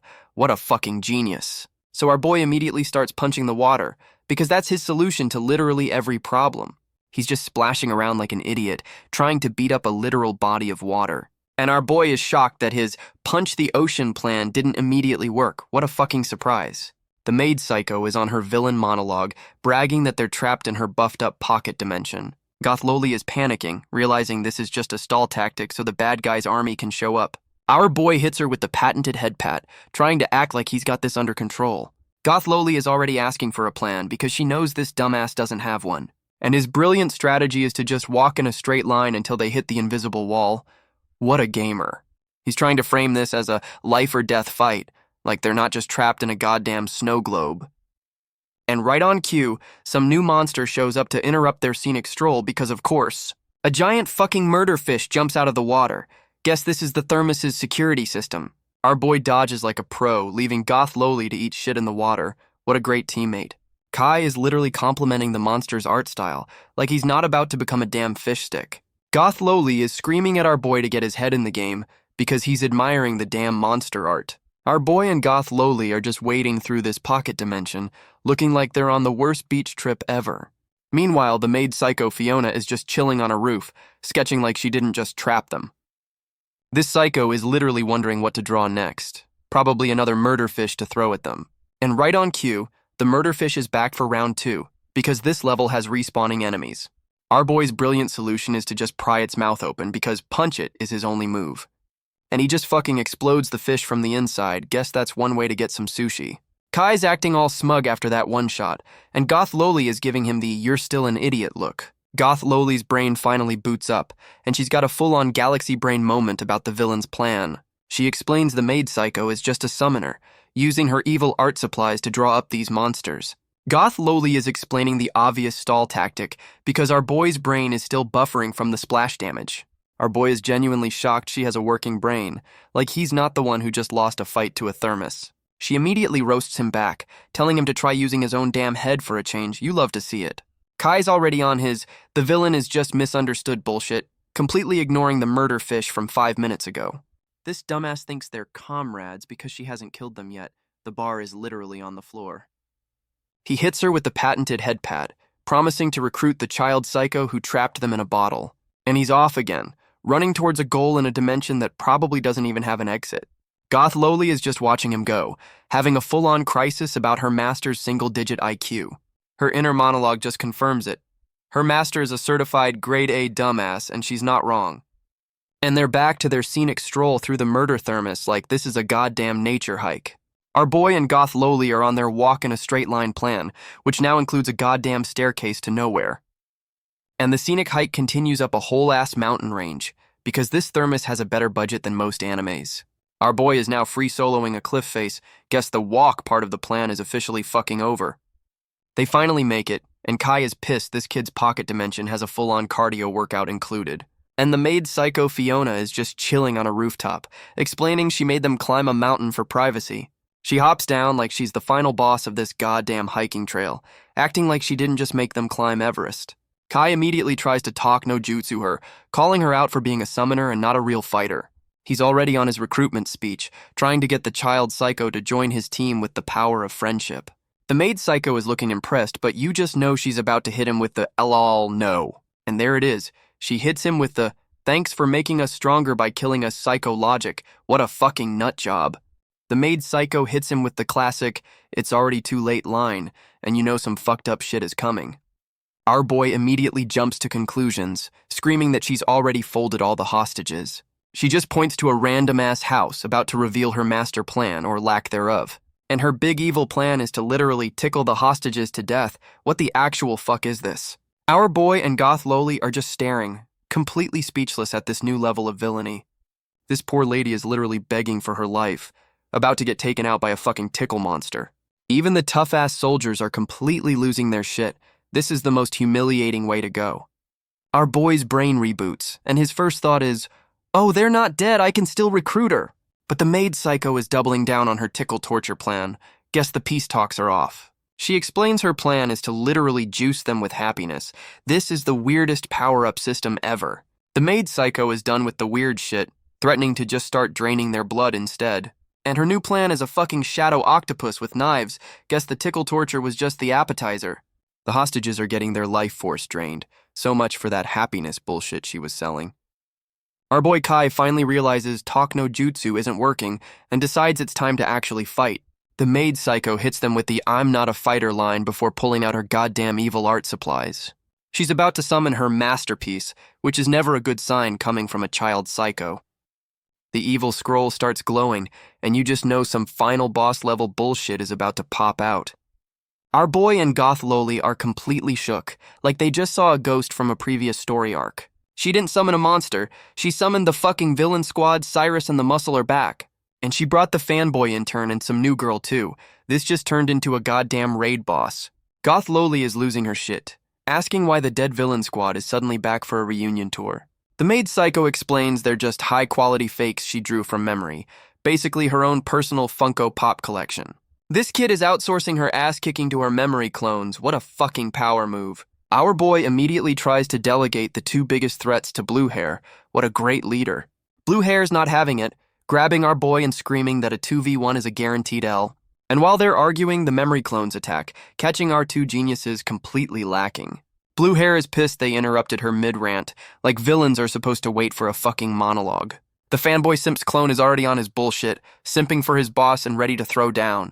Our boy's brain is buffering, completely shocked that these knockoff villains can actually talk. The maid Psycho explains her power is basically temporary necromancy, because that's not fucked up at all. The maid Psycho hits him with the classic join me or die speech, like he's actually considering a job application. The Muscles clone is already talking shit, confirming they're not gonna wait for our boy's dumbass to make a decision. And a clone of sketchy Gandalf shows up, spinning his staff like he's about to start a goddamn rave. He immediately unleashes a massive attack, and our boy and Blue Hair are back to playing dodgeball with their lives. Our boy Kai is looking around, finally realizing this kid's sketchbook is a fucking clown car of old villains. And she summons two more old friends because this is officially a greatest shits reunion tour. This new clone hits him with the show me you've grown line, turning this beatdown into a goddamn performance review. She powers up her sword, ready to see if our boy has leveled up or is still a fucking scrub, and she unleashes a whole-ass tornado of purple bullshit, because why not add some flair to the ass-kicking? Blue Hair is completely shook, realizing this kid can just pirate other people's ultimate moves. What a fucking hacker. This new worm clone is pissed Blue Hair is looking away, about to turn her into a goddamn chew toy. But Blue Hair is not having it, propping the damn thing's mouth open with her sword like a fucking cartoon. Our boy Kai hits them with the smug, "You sure about that?" face. You just know some bullshit is coming. And Blue Hair is completely shook like she just realized what our boy's dumbass plan actually is. The Spear Guy clone is coming in hot, bragging that he's got Blue Hair completely cornered now. They're going for the full-on wombo combo, trying to turn Blue Hair into a damn sandwich. Blue Hair is having a crisis, realizing she can't be a liability and needs a plan like yesterday. And the light bulb goes off. She's figured out how to turn this L into a goddamn highlight reel. She uses the Spear Guy's attack to launch herself into the air, using the other clone as a fucking trampoline. And now the Spear Guy's attack is about to hit his own teammate, who's begging for his life. Friendly fire is on.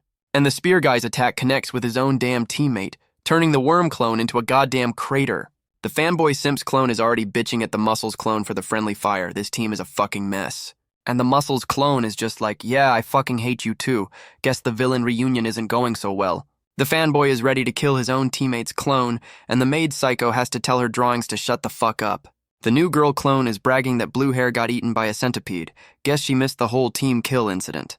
She's checking on our boy's fight, probably expecting him to be getting folded just as easily. Meanwhile, our boy is having a full-on Beyblade battle inside a purple tornado with some new armor jobber. Our boy is blocking a whole-ass axe with his bare hands, because weapons are for people who can't punch hard enough.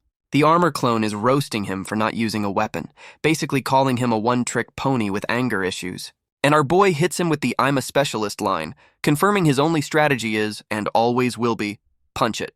Our boy is sarcastically thanking the clone for the mid-fight TED Talk on weapon choice. What a dick. And Kai immediately tries to break the damn thing because his only move is, punch harder, dumbass. The clone is literally coaching our boy mid-fight, roasting him for getting distracted by a conversation. This motherfucker is begging our boy to try harder. This is the most supportive ass-kicking I've ever seen. Our boy blocks again, probably wondering if this clone is going to give him a full performance review after this. The armor clone hears something, completely forgetting the #1 rule of anime, never take your eyes off the MC. He's looking for a shadow, and you just know our boy pulled some classic teleports behind you bullshit. And there's our boy, pulling the oldest trick in the shonen playbook for a cheap shot. He lands a solid hit to the back. Guess the clone's free fighting lesson didn't cover that part. And our boy hits him with the "I learned it from watching you" line. What a fucking smartass. Our boy is explaining his new shadow moves, basically telling the clone he's got a post-mortem DLC they never saw. And the armor clone is laughing his ass off, proud that his student has surpassed him. What a fucking teacher's pet. Our boy is screaming for the other clone, Laz, to come out, like this is a goddamn tag team exhibition match. Kai's on his for world peace soapbox again, trying to justify the ass-kicking he's about to deliver. The Sword Girl clone shows up, having a full-on epiphany that our boy is actually a good guy, no shit Sherlock. And this clone just fucking defects mid-fight, deciding she's not going to follow the child psycho's orders anymore. The armor clone Laz asks the sword girl, Lita, to team up, turning this boss fight into a goddamn date night. And Laz is simping hard, telling her he'll follow her anywhere. These clones are down bad for each other. They're literally holding hands now. Guess the maid psycho's memory clones come with a built-in romance subplot.